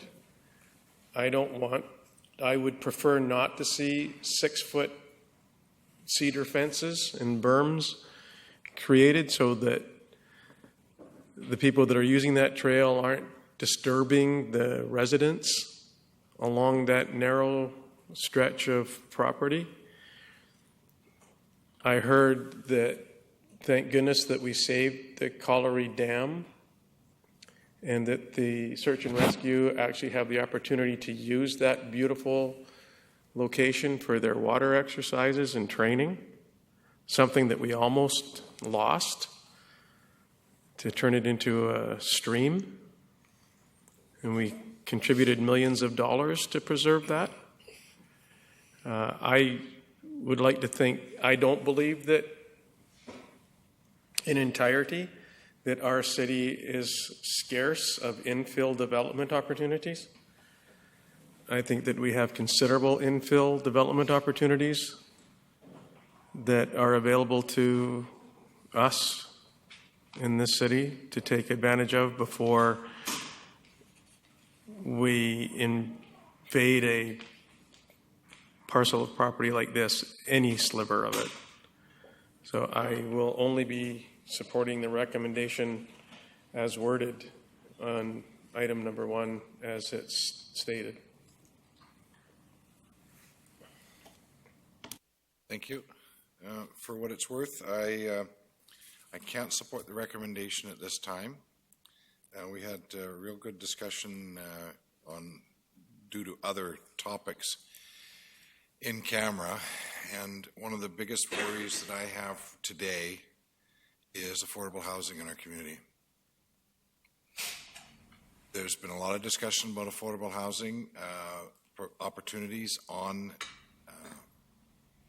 these properties, and before we make a decision about designation of this property into more park, or entirely into park, even this north section that we're voting on tonight, I want to see what opportunities there might be on land that we own that we can help members of our community with affordable, non-market housing. That being said, I also can't support this at this particular time because of what I'm seeing around the community. Unfortunately, Mr. Mema's not here, but I wanted to ask, is the Maffeo-Sutton plan funded? Mr. Harding, can you help me with that? The Maffeo-Sutton redevelopment plan. Portions, we haven't actually brought it to council for final adoption. We still need to come back with Are they that. funded? There's a couple of projects funded, but definitely not the whole. Once we could bring back to you, it definitely would not be fully funded at this time. Is all of the Lindley Valley infrastructure funded? Once again, we're right now just doing the biophysical year-round study for that before we start the public process. But it's not been funded? Not, depending on what the community would want to do with it. And we haven't identified any projects for that. I look around the community and I see all kinds of parks that are in not so good repair. It's not through any fault of Parks and Rec. It's through our lack of vision for not funding them properly. We've got a number of parks that need improvements. We heard tonight the washrooms in the Colliery Dam Park are in terrible repair. There's no funding for a replacement. We've heard that at Maffeo-Sutton, and lack of capacity at Maffeo-Sutton. There's no funding for that. And we continue to talk about dedicating more and more and more parkland. Last council added an additional 800 acres, I believe it was, from 1,400 to 2,200 roughly. And nobody talks about upkeep, maintenance, funding for improvements for current parks that we have. So I'm really troubled, particularly if we're not looking at any opportunities on this large tract of land, including what we're voting on tonight, for housing to help our community members. Thank you. Councillor Brennan. Thank you, Your Worship. I am in favor of the number 1 recommendation as is. I think that when you're talking about micro or affordable or social housing, you need to situate the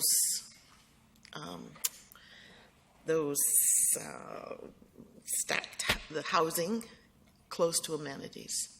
You have to have transit. We talked about that earlier tonight. You have to have a much better walkability factor than you have here. And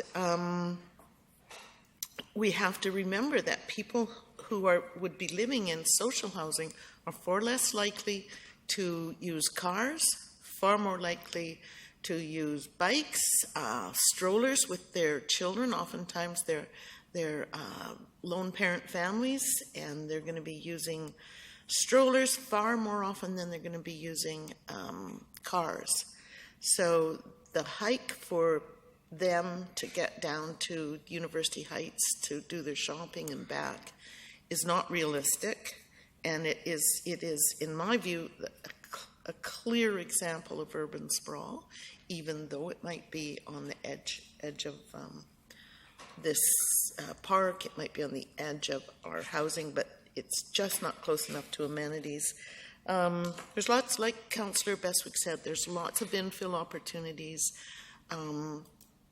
I think we're better off to designate this as park and look for opportunities for other smaller housing development, social housing, and affordable housing in areas that actually provide the kinds of things that people who are living in those circumstances, i.e., reduced incomes, are better able to access all of the kinds of amenities that we want to have in a city.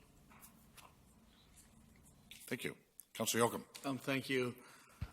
I'll be supporting Green Space Edition. I think it's our duty, and we have an opportunity here. Makes sense to connect it to the Colliery Dam Park. But for those, and also I understand the need of dealing with micro homes, social housing, and housing in general.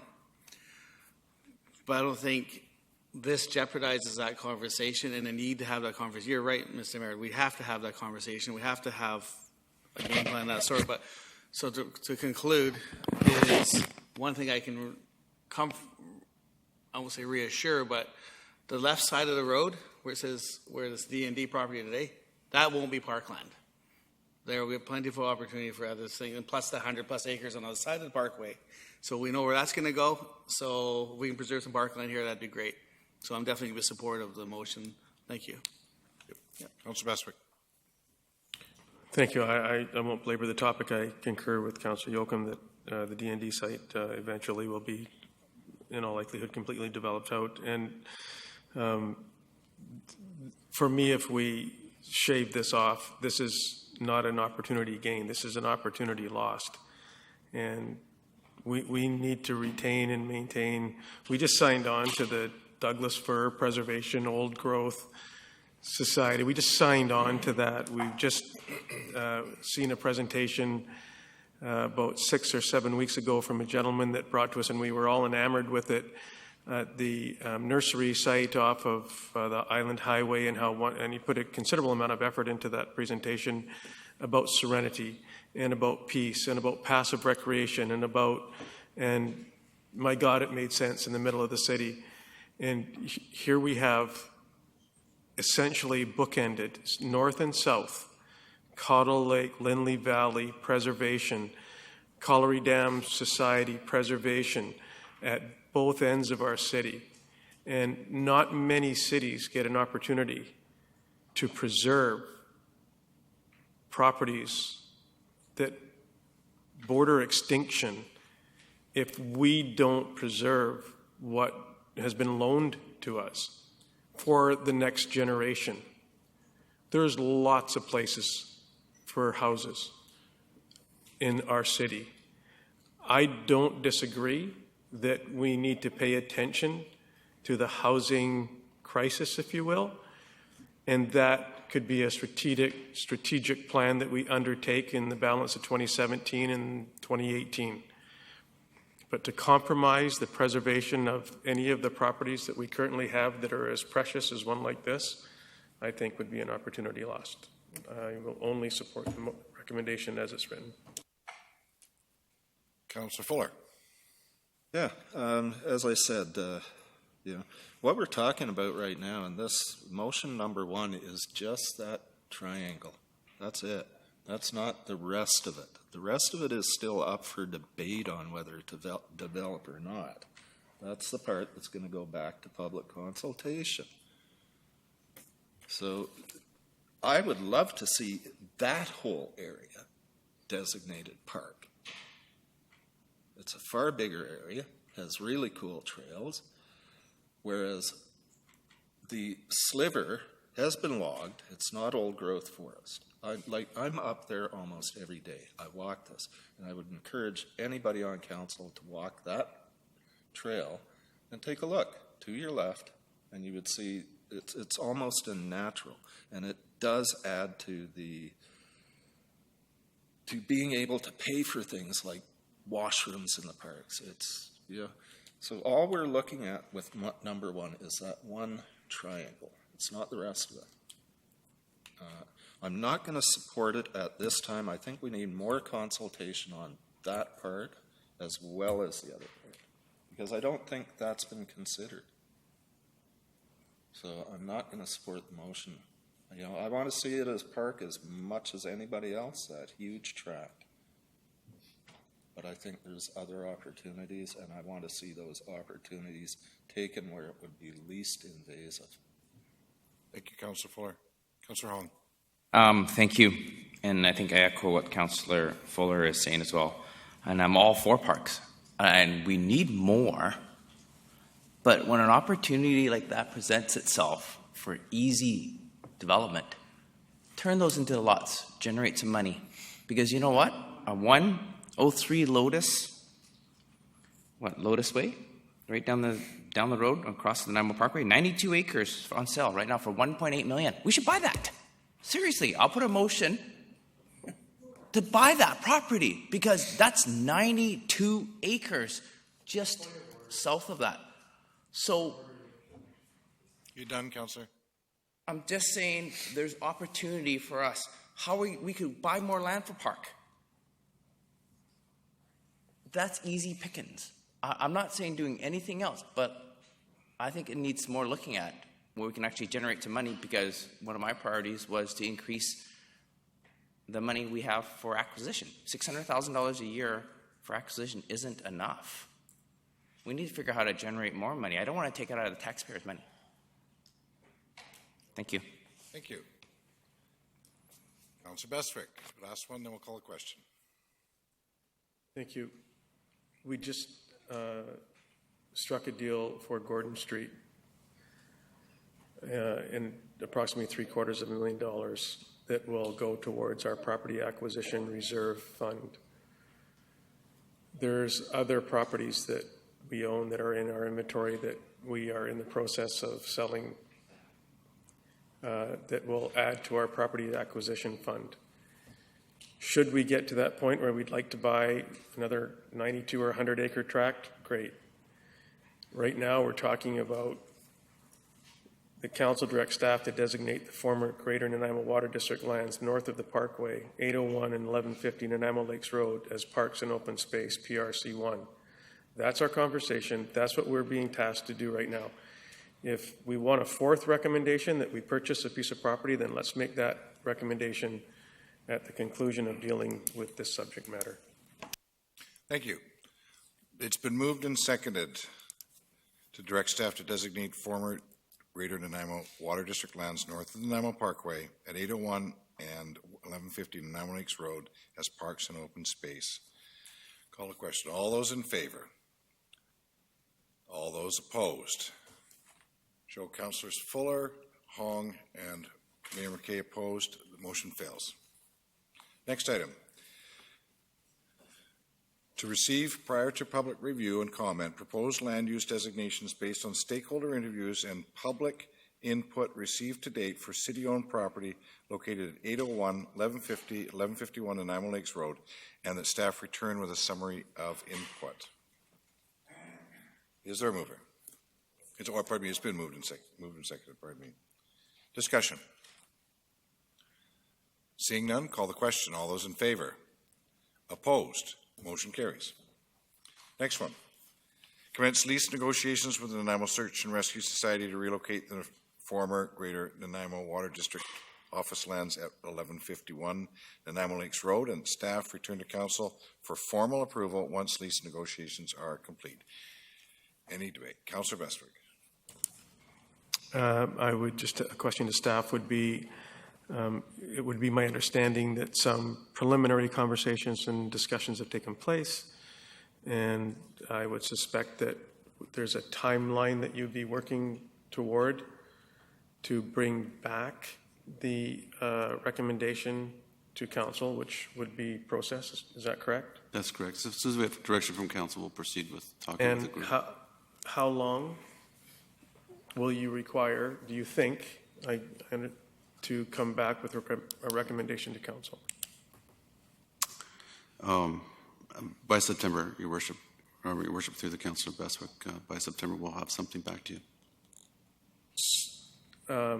If not sooner. I'm just saying we don't, council doesn't meet a lot in the next 2 months, so just if we give us a bit of time, we'll get something back.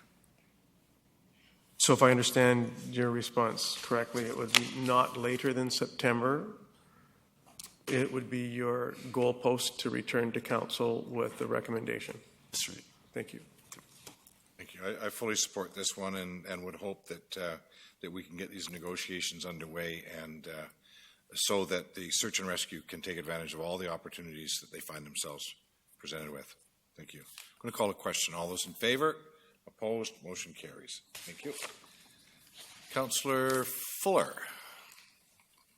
So my concern now is that with the first bullet defeated, that part isn't going back to consultation at this point, but the south part is. And so I would want to ensure that that part goes back as quickly as possible for further discussion with the with proposed stakeholders.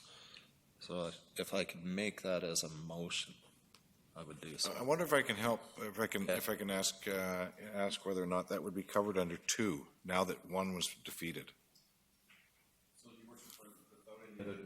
Without any other recommendations approved by council, we'll be going back out to the public showing this land designation. So that'll show that staff's still recommending that portion to be as park. So unless we have direction else from council to show other land use options, it'll go back showing this as the staff recommendation. That suffice, Councillor Fuller? Well, it's just going to come back as the exact same recommendation as what I understand Mr. Harding to be saying. They're not going to revisit it at all. That's what I just heard him say. That one chunk, that triangle of north, without our recommendation, is going to come back with the same recommendation. But if I'm not missing my guess, we're 2 under 801, 1150, 1151 covers the entire parcel. It does, although right now with the land use that we're going back out to the public to show is what we show on page 153. Now, if the public comes in and says a number of things, they don't want that designated as park, or they want to see other things, we'll definitely come back and report to council our findings. It doesn't encompass it because it's still coming back. You propose a motion then? Yeah, that part be included in number 2 as part of the discussion. Otherwise, it just keeps coming back as park, as PRC1. And ultimately, I don't have a problem with it if that's the way it goes. Thank you, Worship. I understand what Councillor Fuller is saying and believe he's right. That's what Mr. Harding said. But I also believe it should be a little bit further and not just be included in number 2, but maybe direct staff to look into other uses for that sliver of land other than park or something. Mr. Harding? To that sliver. I'm good with that.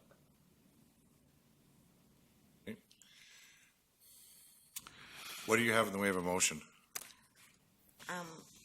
If Mr. Harding could help me, it would be to direct staff, instead of designate the former Greater Nanaimo Water District lands north of the Nanaimo Parkway, 801 and 1150 Nanaimo Lakes Road, to direct staff to look at those lands for other uses and include it in the public consultation process. Yeah, if that's council's wishes, we'll do that. We'll have to work again, though. We'll have to look at the property and we'll have to come up with some concepts that'll actually be testable, if that's a word. We haven't done that. We need to do that. Then we'd be going back out to the public later in the fall, because we'd have to actually do some servicing assessments. We didn't do that with the property because we didn't think that would be palatable to come back without it being designated as park. So we'd have to do some work on that. But we need, that kind of direction would be what we'd require. Okay, great, thank you. Councillor Fuller. And it would simply be the area east of the trailway between the trailway and 7th Street, I believe it is at that point. Just that sliver. The rest of it, definitely keep it as park. But just take a look at that sliver. If there are other options, I'd like to know them. Well, The challenge we have right now is that it's not park, so we can't keep it as I park. know. I know. So even if you bring that sliver into discussion, Just- somehow. Yeah, just for clarification again, Your Worship, though, it is actually in the official community plan, that property is designated as park. But so under the OCP, it's designated. It's not zoned nor formally designated as park, but under the OCP, it shows as future parkland.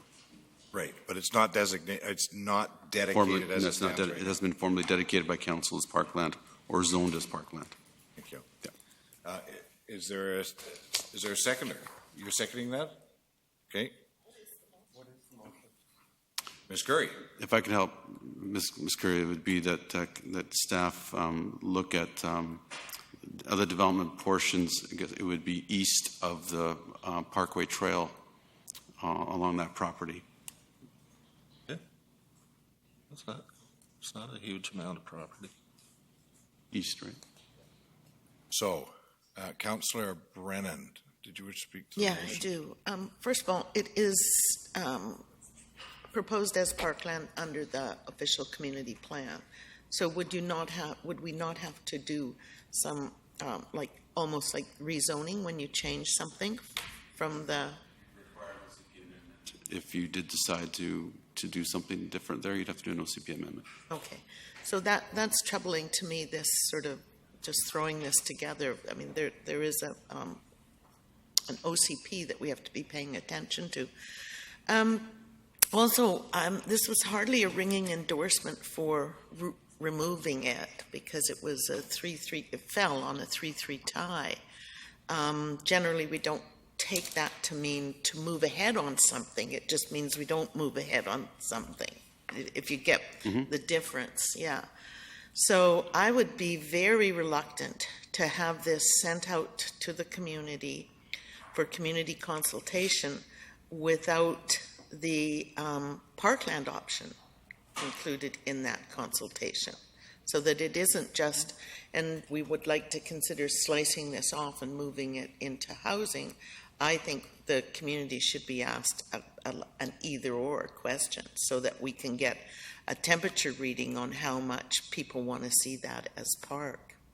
And there's always that interface between the end of a park and houses. Like that's always there. It doesn't mean that every 10 years or something we start to encroach into the park and say, hey, well, that park's just right across the street from the houses on Bowen Road. Let's scoop off the rose garden then and put some housing up there. We don't do that.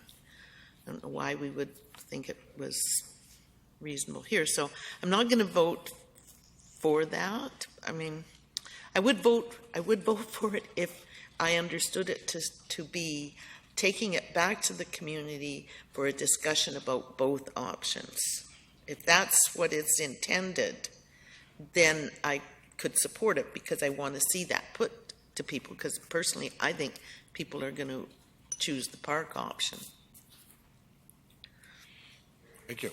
Councillor Yoakum. Yeah, just quickly,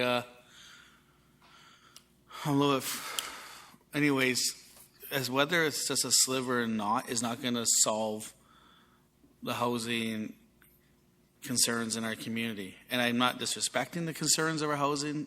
I also know we have to have that conversation with the feds and the province as well.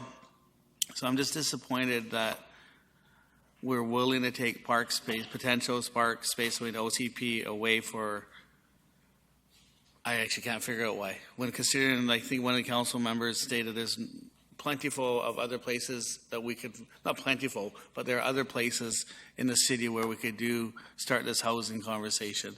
This is just a fit to carry on, and yeah, I'm disappointed. Thank you. Councillor Bestwick. Thank you. I won't be supporting it. And for the reason I'm not interested in trying to cobble together a motion at the conclusion of this to facilitate another outreach to public consultation that's already been done. And this is so reminiscent to me of park space that's in the OCP that's not officially designated, not unlike Maffeo Sutton. And I recall early in my term, and so for everybody that just enjoyed the Dragon Boat festivals and everybody that's just enjoyed the Canada 150 celebration, and everybody that enjoys the open space that you have at Maffeo Sutton Park, we had the exact situation where two 20-plus story towers were considered to go in Arena Street, the new street that's driven through that intersection. And to the west of that road, two towers. Because that property was in the plan as park, but was not officially designated because, quote unquote, it was a road and a parking lot. So this is so reminiscent and such a reminder to me what could have been 3 councils ago, maybe 4. So you could be driving across the Pearson Bridge right now and pretty much reaching out and touching somebody on a balcony. 2 balconies, 240 balconies. And I can assure you that parking would have been a much more significant problem and concern then, and the accessibility and the use of that space that we enjoy today, everybody that enjoys today, because we made that property park officially, is something that needs to be taken into consideration when we're looking ahead at properties just like this one. Sure, there's differences, sure. But the fundamentals of this is the opportunity that we have to protect and preserve something that you don't get back when it's gone. So I would love to go for a drive around this city, north to south, with people and say, well, you can put affordable housing over there. And you can put it over there. And you can put it over there. And you can put it over there. No, would we rather take and put it in any housing, for that matter? I'm not just making reference to affordable housing. Make this the most unaffordable sliver that you possibly can if you want. Doesn't make sense. Do we have to be better planners about how we maintain our facilities that we currently have or upgrade them? Well, then let's have that conversation then. I'm not disagreeing that we couldn't do a better job with Maffeo Sutton washrooms. Sure. Well, then somebody make that a priority. And let's do it. If the Colliery Dam washrooms, Westwood Lake, Long Lake, if we want to make that a priority, Caledonia Park, change room, then make it a priority. There's 9 of us here. Make it a priority. This is what's on the table right now, is to either take into consideration to put it back out to the community to develop it or leave it the way it is. And in 10 to 25 years, the entire, how many acres are at the Department of National Defense lands? 200 plus. It's going to be completely developed. So I don't think development's going to be a core issue in the next 10 years. Protecting and preserving green is. Councillor Fuller. And you know what? I really don't have a problem if that's what the public wants ultimately. But we've just approved the possibility of housing going in a much larger space. That's still going out for consultation. That's going in front of developers. We're talking about a small, tiny piece that could secure funds to protect that park forever. Once it's zoned park, you have to have a referendum to change the zoning. Currently, it's not zoned park. It's just designated in the OCP, like many other places. I love green space. As I say, I'm up there 2-3 times a day sometimes. And I can see the potential. It's not that I don't like park. It's not that I don't want to see park. I want to see as much park as we can get. But I also want to see the means to maintain that. And this is a possibility. I'm not saying it'll come back as for sure. So anyway, You know, it's been defeated, so we can just leave it as defeated and let it sit there for a while and come back again, and we can do this all over again. I don't have a problem with that either. So, yeah, defeat.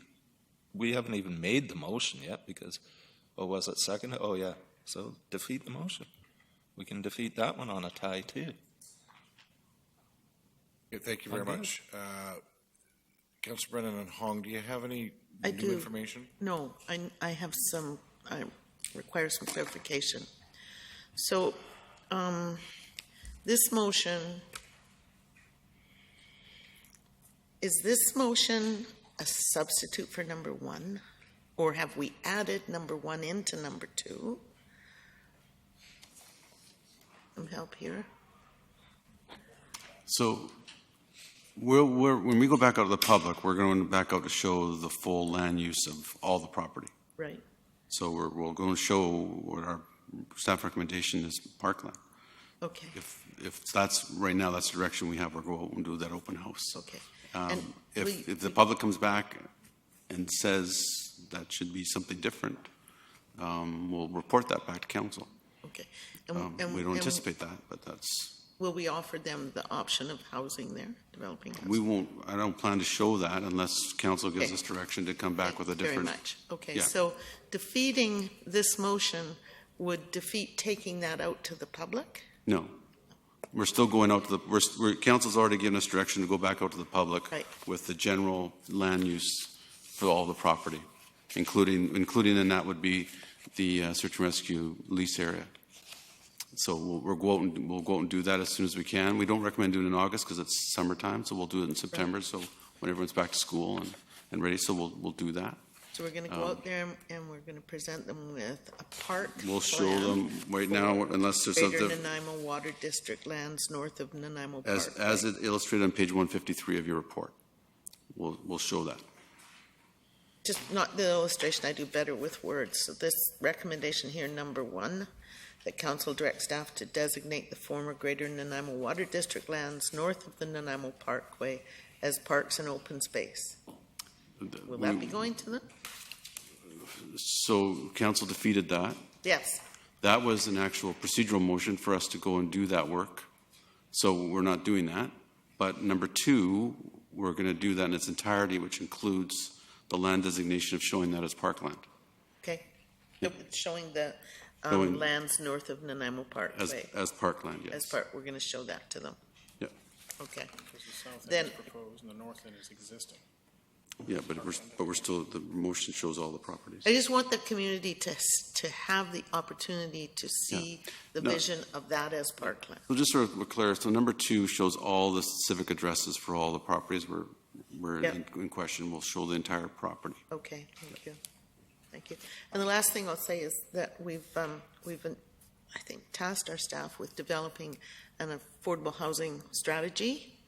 And in my way of thinking, we should get that strategy before we start designating places as affordable housing opportunities. Okay, Ms. Curry. Thank you, Worship. I was just going to basically say what Mr. Harding has, I think, clarified, and that's that if this motion passes, it will have staff look at other development opportunities for that little sliver east of the parkway. If it fails, regardless whether it passes or fails, that land was going to go back to public review as staff have suggested as parkland. I think we've had a fulsome discussion. I'm going to call the question unless there's something absolutely urgent. No, if we not keep talking. Well, no, I just have one thing to say, and it's on the affordable housing thing. I never mentioned this going to affordable housing. You're not the only one that spoke. No, These I'm guys going to did. call a question, Council. There is a motion on the floor. It's been moved and seconded. Call the question. All those in favor? Opposed? Because it's going to Okay, include. so motion passes. Show councillors, I'm sorry, was it Councillor Yocum? And Councillor Bester. Thank you, opposed. All right, Ms. Gurry. We had a 9 o'clock appointment. Yeah. Thank you. So it's now 10 o'clock. We're in recess for 10 minutes. Is zoning amendment bylaw 2017 number 4500.103. The motion is that zoning amendment bylaw 2017 number 4500.103 to revise Schedule D amenity requirements for additional density be adopted. Moved by Councillor Hong, seconded by, is there a seconder? Thank you. Seconded by Councillor Yoakum. All those in favor? Opposed? Motion carries. Next one is highway closure and dedication removal, a portion of Newcastle Avenue adjacent to 400 Newcastle Avenue, bylaw number 2017, number 7232. That this bylaw be adopted. Moved by Councillor Hong. Seconded by, is there a seconder? Councillor Fuller, thank you. Call a question. All those in favor? Opposed? Motion carries. And that we receive, do we require a motion to receive the bylaw status? Okay, thank you. There is no correspondence, no council appointments, no notice of motion. We have under other business a delegation, Lou Friedrich.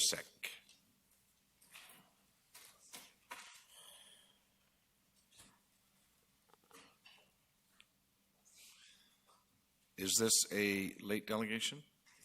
No? Okay, thank you, sir. You have 10 minutes.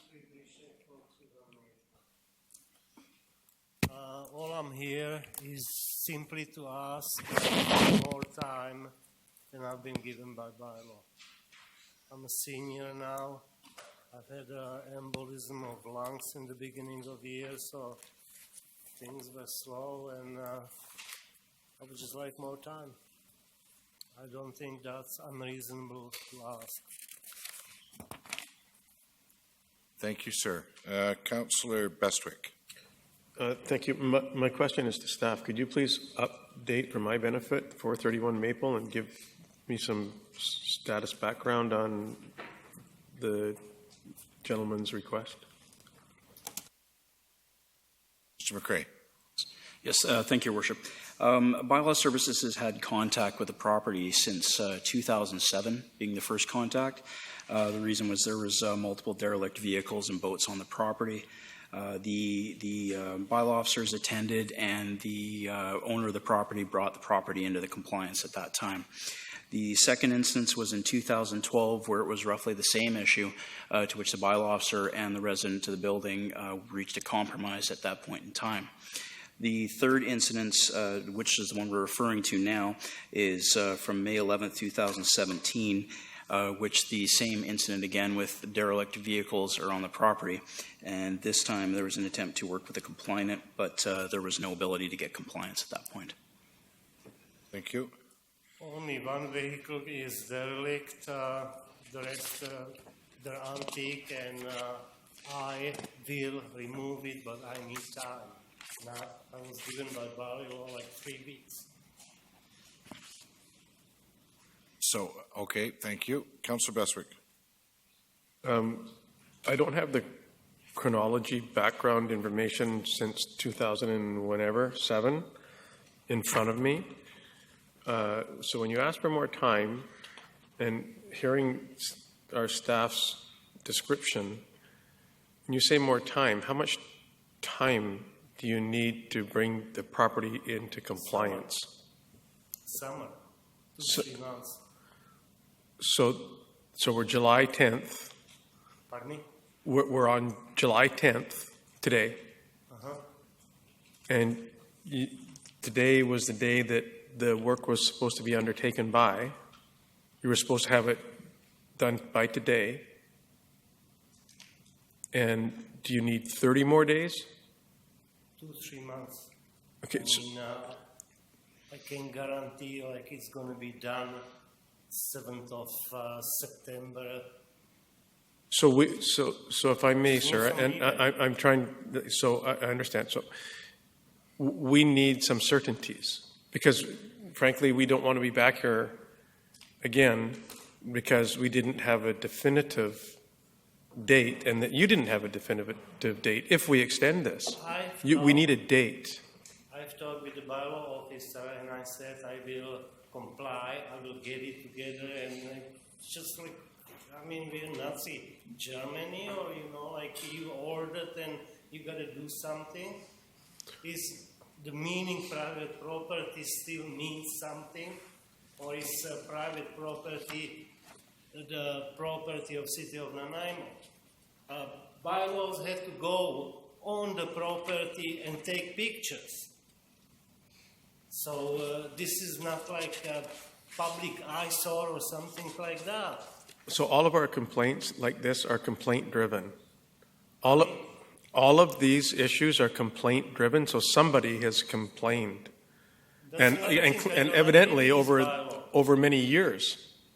Not over many years. I mean, there never was any action taken over me. And because you have a bylaw that anybody can basically complain about somebody, then it's a harassment. So what my objective is, because you've come to us and asking for some relief, some benefit of assistance for you to be able to satisfy and comply. Yes. So I would like to say, and typically what I've done, and many of us here, I don't mean I, is that we'll give you 30 days. We'll give you an extension of 30 days, sir, to meet the requirements. And that would be a typical offering from this council on many occasions. And I wouldn't object to that. But if it's just an open-ended, a few months, that, even for me, probably won't work. So I'd like to, once you are finished with the balance of our discussion, move forward with something like that. That's why I asked you how long you needed. Thank you. Councilor Brennan. Thank you. Do you have a plan? Yes, I do. See, like the most of the cars are antiques. There's the 3 Hondas, which I like to just strip one because it's antique cars. I'm talking about parts are basically non-existent now. So this is what I like to do. And some cars are when there's a 68 Oldsmobile and 85 Jaguar, which I already put in the paper, and I like to sell them because I don't have a time for it anymore. Let me read to you what has been designated in your yard, and then you tell me what your plan is for these things. You have a derelict gray Honda sedan, a derelict white Honda sedan, a derelict white unmarked sedan, a derelict brown Honda sedan, a derelict brown Cutlass sedan, a derelict silver Jaguar sedan, scrap metal, and miscellaneous debris, and is defined in a rundown, unused, decaying, dismantled, dilapidated, inoperable, in poor condition, neglected. Now, do you have a plan to remedy that so that your neighbors can rely on? It was a neighbor. It was a guy who's selling the houses, and so he wants to clean up everybody else's property so he gets a better sale on ours. Yeah, and it's besides the point, but that's how things happen. So I get that you believe it wasn't a neighbor, but I don't get that you have a plan. Yes, I do. As I said, 2 vehicles are already in the papers. Okay. Cutlass and Jaguar are for sale. 1 Honda, 2 are going to wreckers. And, have you contacted the wreckers? Pardon me? Have you contacted the wreckers? Have you put some of your plans into action? Have you contacted the wreckers to say, come and get my brown sedan? Or are you just considering it? You contact them just before you do it. Yeah, are you, like you could... You don't contact them like before. Yeah, but why aren't you contacting them now? Like, why aren't you doing it now? I am doing it now. Okay. I Thank mean, you. yes. Thank you, sir. I have no further questions for you. There's no questions for you from council. Thank you. Okay. No, thank you. Just Motion to receive the delegation. So moved. Second. Moved by Councillor Brennan, seconded by Councillor Hong. All those in favor? Opposed? Motion carries. I have a question for staff, and that's with respect to procedure. In the letter, it states, if you choose to dispute this matter, you may file an appeal to have council reconsider the decision. What constitutes an appeal? Would there not be rationale provided in an appeal in order to have an audience of council? Ms. Curry. Thank you, Your Worship. In this case, it would be a delegation request in order to appear before you and appeal to you for an extension, like So, he's done. so there is no appeal procedure? No, Okay, this is thank it. you. It's appearing before you at council. Thank you. All right. Are there any motions with respect to this? Councillor Bennett, Prestwick. Well, because we've done similar things in the past, and particularly when people come before us seeking opportunity for time to remedy a situation, and we hear all kinds of stories. I'm fine to give a 30-day extension, and if the gentleman isn't capable or able to fulfill the requirement in 30 days, then this is his chance. He's come to council, he's appealing to us. So I'm quite comfortable at this point in time to give him 30 more days. Just to clarify, that would be till August 10th? Correct, if that is a workable date for staff. Thank you. Mr. McCray. Yes, through your worship, I didn't want to interrupt the delegation. We've also received a document from the community association, which had filed a complaint about the property as well. So just as a note, there are several members of the community that had some concerns and filed that, but did want to remain anonymous in their complaints. Thank you. We have a motion that's been put to the floor. Is there a seconder? Seconded by Councillor Brennan. Any discussion? Seeing none, call the question. All those in favor? Opposed? Motion carries. Thank you. And so, last item of business is question period.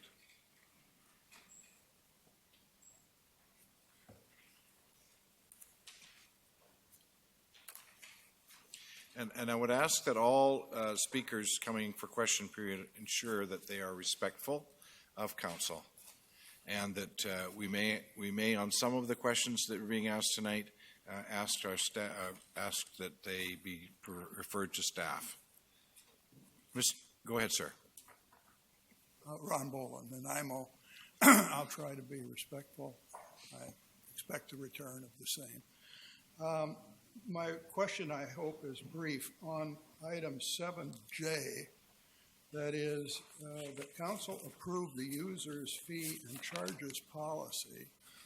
There is no report. Is it actually proper procedure to pass a policy that has not been presented to the public? Mr. Mema. If you notice, this is a recommendation from the Finance and Audit. That's where the full report and the full copy of the policy and the procedures were discussed. So when these come through as recommendations, the reports don't come through. It's just recommendations. So that policy is actually available on the city's website as part of the agenda that was discussed at the Finance and Audit meeting. So the public doesn't have a chance to talk about this because they probably haven't seen that. Is that correct? Through you to the delegation, the public has.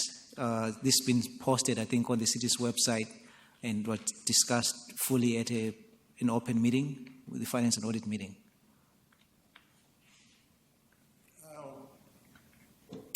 No. Thank you.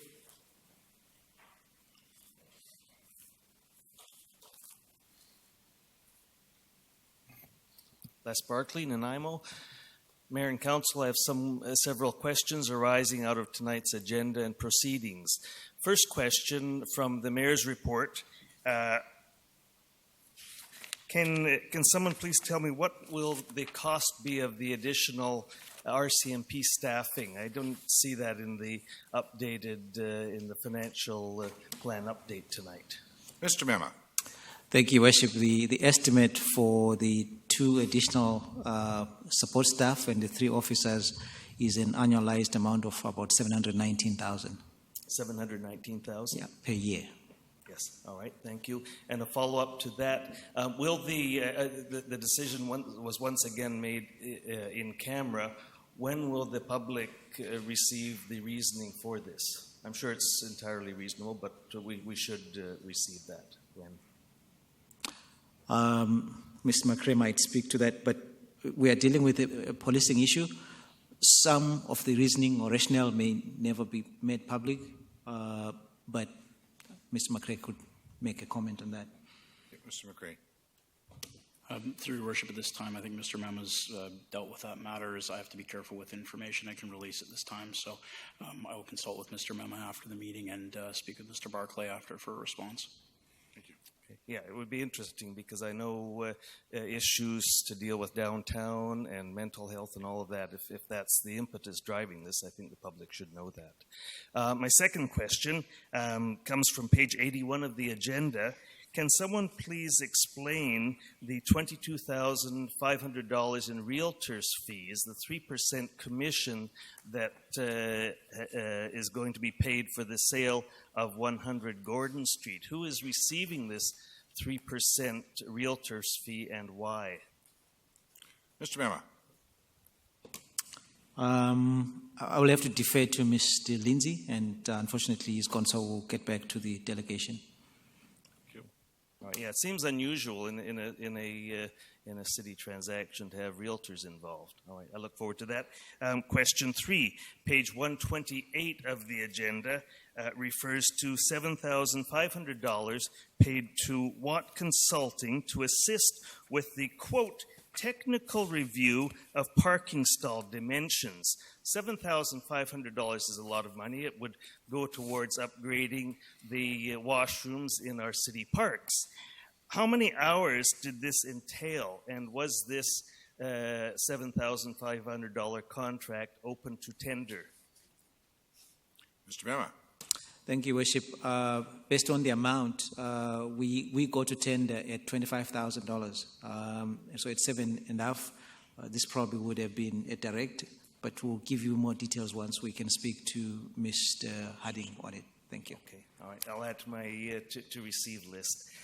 And maybe another question following from that. How much, this is a concern of mine about the city paying for consultants. How much has Watt Consulting received thus far in 2016? I know that they've been employed for the update to the Transportation Master Plan that should be coming soon.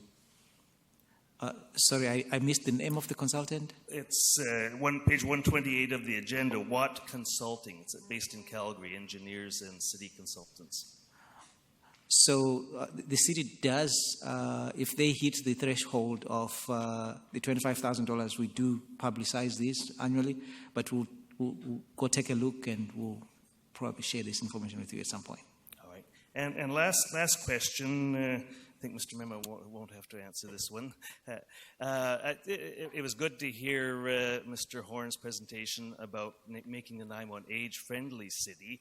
About 3 years ago, he spoke to council about making Nanaimo a more child-friendly city.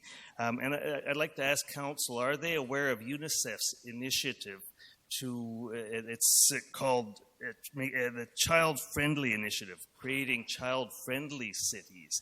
And so my question is council aware of that?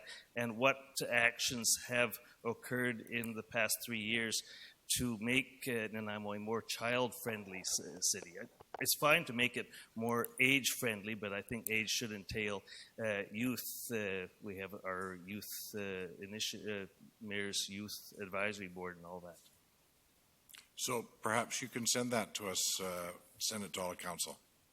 information on that. Okay, I will do that. Okay, Thank no you. more questions?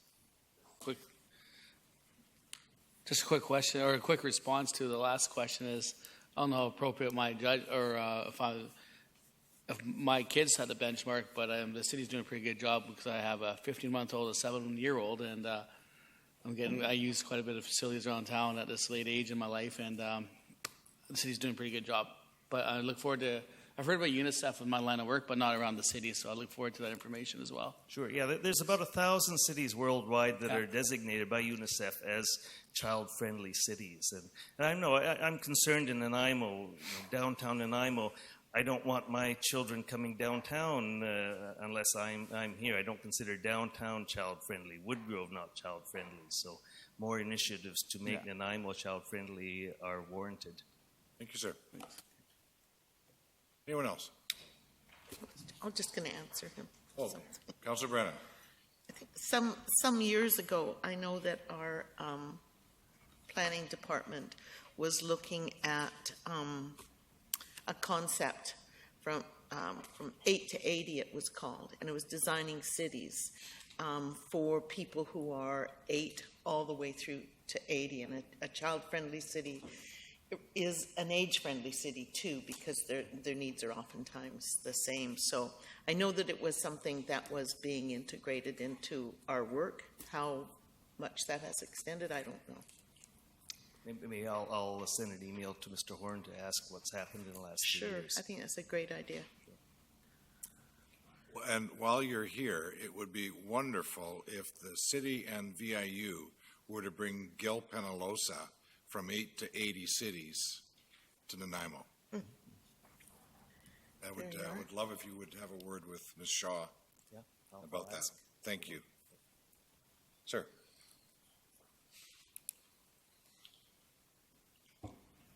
Don Bonner from Nanaimo. I apologize for not being here earlier to see your mayor's report. I was actually practicing for Tribal Journeys on the Akulmuk canoe. The reason, but I do have a question because a couple of our readers from A Better Nanaimo posted some questions for us that on tonight's meeting, so I thought I would read them out. It was regarding the RCMP announcement that you made regarding hiring. Can you tell us where the funds are coming for to pay for the $700,000, which just happens to be the same amount of money you took out of the budget from the RCMP budget prior to the last financial plan? Mr. Mema. Thank you, Worship. So the annualized amount obviously is not what we're going to pay this year because we're at this point of the year. The process to get the position filled is going to take us a while. So for 2017, we would be funding this through the RCMP reserve where the surpluses are sitting, and we'll review as we plan for 2018 where the additional funding would come from. And can you tell me why you would go in camera for this particular conversation? Because I remember at the beginning of your tenure, when the RCP came to you asking for, I believe it was 3 positions at that time, and you turned them down. That was done in an open council meeting. Yet now we're doing hiring of RCMP officers in closed council meetings. Mr. Mema. Thank you, Worship. I'll provide the same answer that Mr. McRae provided for the previous delegation. You'll notice that the RCMP do have in-camera conversations with the city on their priorities, and this is where this issue arose and was addressed. They did come out and make a public presentation. Obviously, it's a sanitized version, for lack of a better word, but it's addressing some specific public safety issues that the city is dealing with. Well, I don't have a problem with you talking with the RCMP about these issues, but the actual hiring should have been done in an open camera meeting. Like you can certainly have a conversation of why you need to hire some, but the actual conversation to hire should have been, I think, done in an open camera meeting. It's something to consider in the near future. One of our other readers asked was regarding the vote that was defeated in a tie vote regarding in the motion regarding the park land that was defeated. There's a possibility now that that part of the land along 7th could be developed. Exactly what those who attended the last open house meeting were opposed to. And this member asked, is open house information dismissed and not taken into account after the meeting? Well, I can tell you from my point of view, I certainly don't dismiss it. Okay. But we have to remember that open houses are generally attended by a very, very small minority of the community. Very, very small percentage of the community. I would much rather have this is just me speaking, much rather have a conversation with the much broader portion of the community. So staff is going to have another open house and ask for input from the public. I would like them to utilize whatever methods they possibly can to get a sense from the entire community. Okay. That's my personal opinion. I'm not sure if anybody from council wishes to weigh in on that. And the Councillor last Bestwick. question. Sorry. Councillor Bestwick. Thank you. Community engagement and public consultations and so on and so forth are oftentimes not as well attended by the broader community, and oftentimes it's what is nearest to where you live. So in this instance, I would suggest that majority of people probably from City Center North weren't necessarily as interested in the considerations for the area that we may have liked. Would it be wise for us to hold a public consultation session at Oliver Woods about that property? I don't know if that would serve us well or not. It might. I'm not suggesting that we won't do that, but boy, the community engagement is, as you're well aware, and you attend many and several, are special interest driven in many cases. And that it's not a bad thing, but I don't know if we'll ever get a significant representation at most of those public consultation events. Thank you. Ms. Curry. Thank you, Worship. I just wanted to point out that motion about the Nanaimo Lakes lands is going back to public consultation, including the part that was considered with an additional motion. Thank you. For final question, my question is... Oh, I'm sorry. Councillor Yoakum. Thank you. In regards to the question the member asked about could it be possibly developed, that sliver which I'm referring to, I hope not.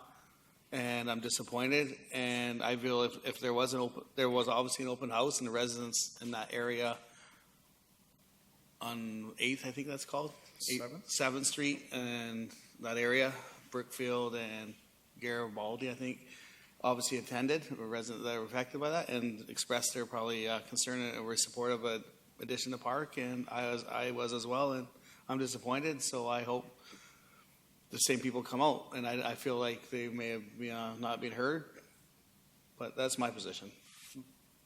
Sure.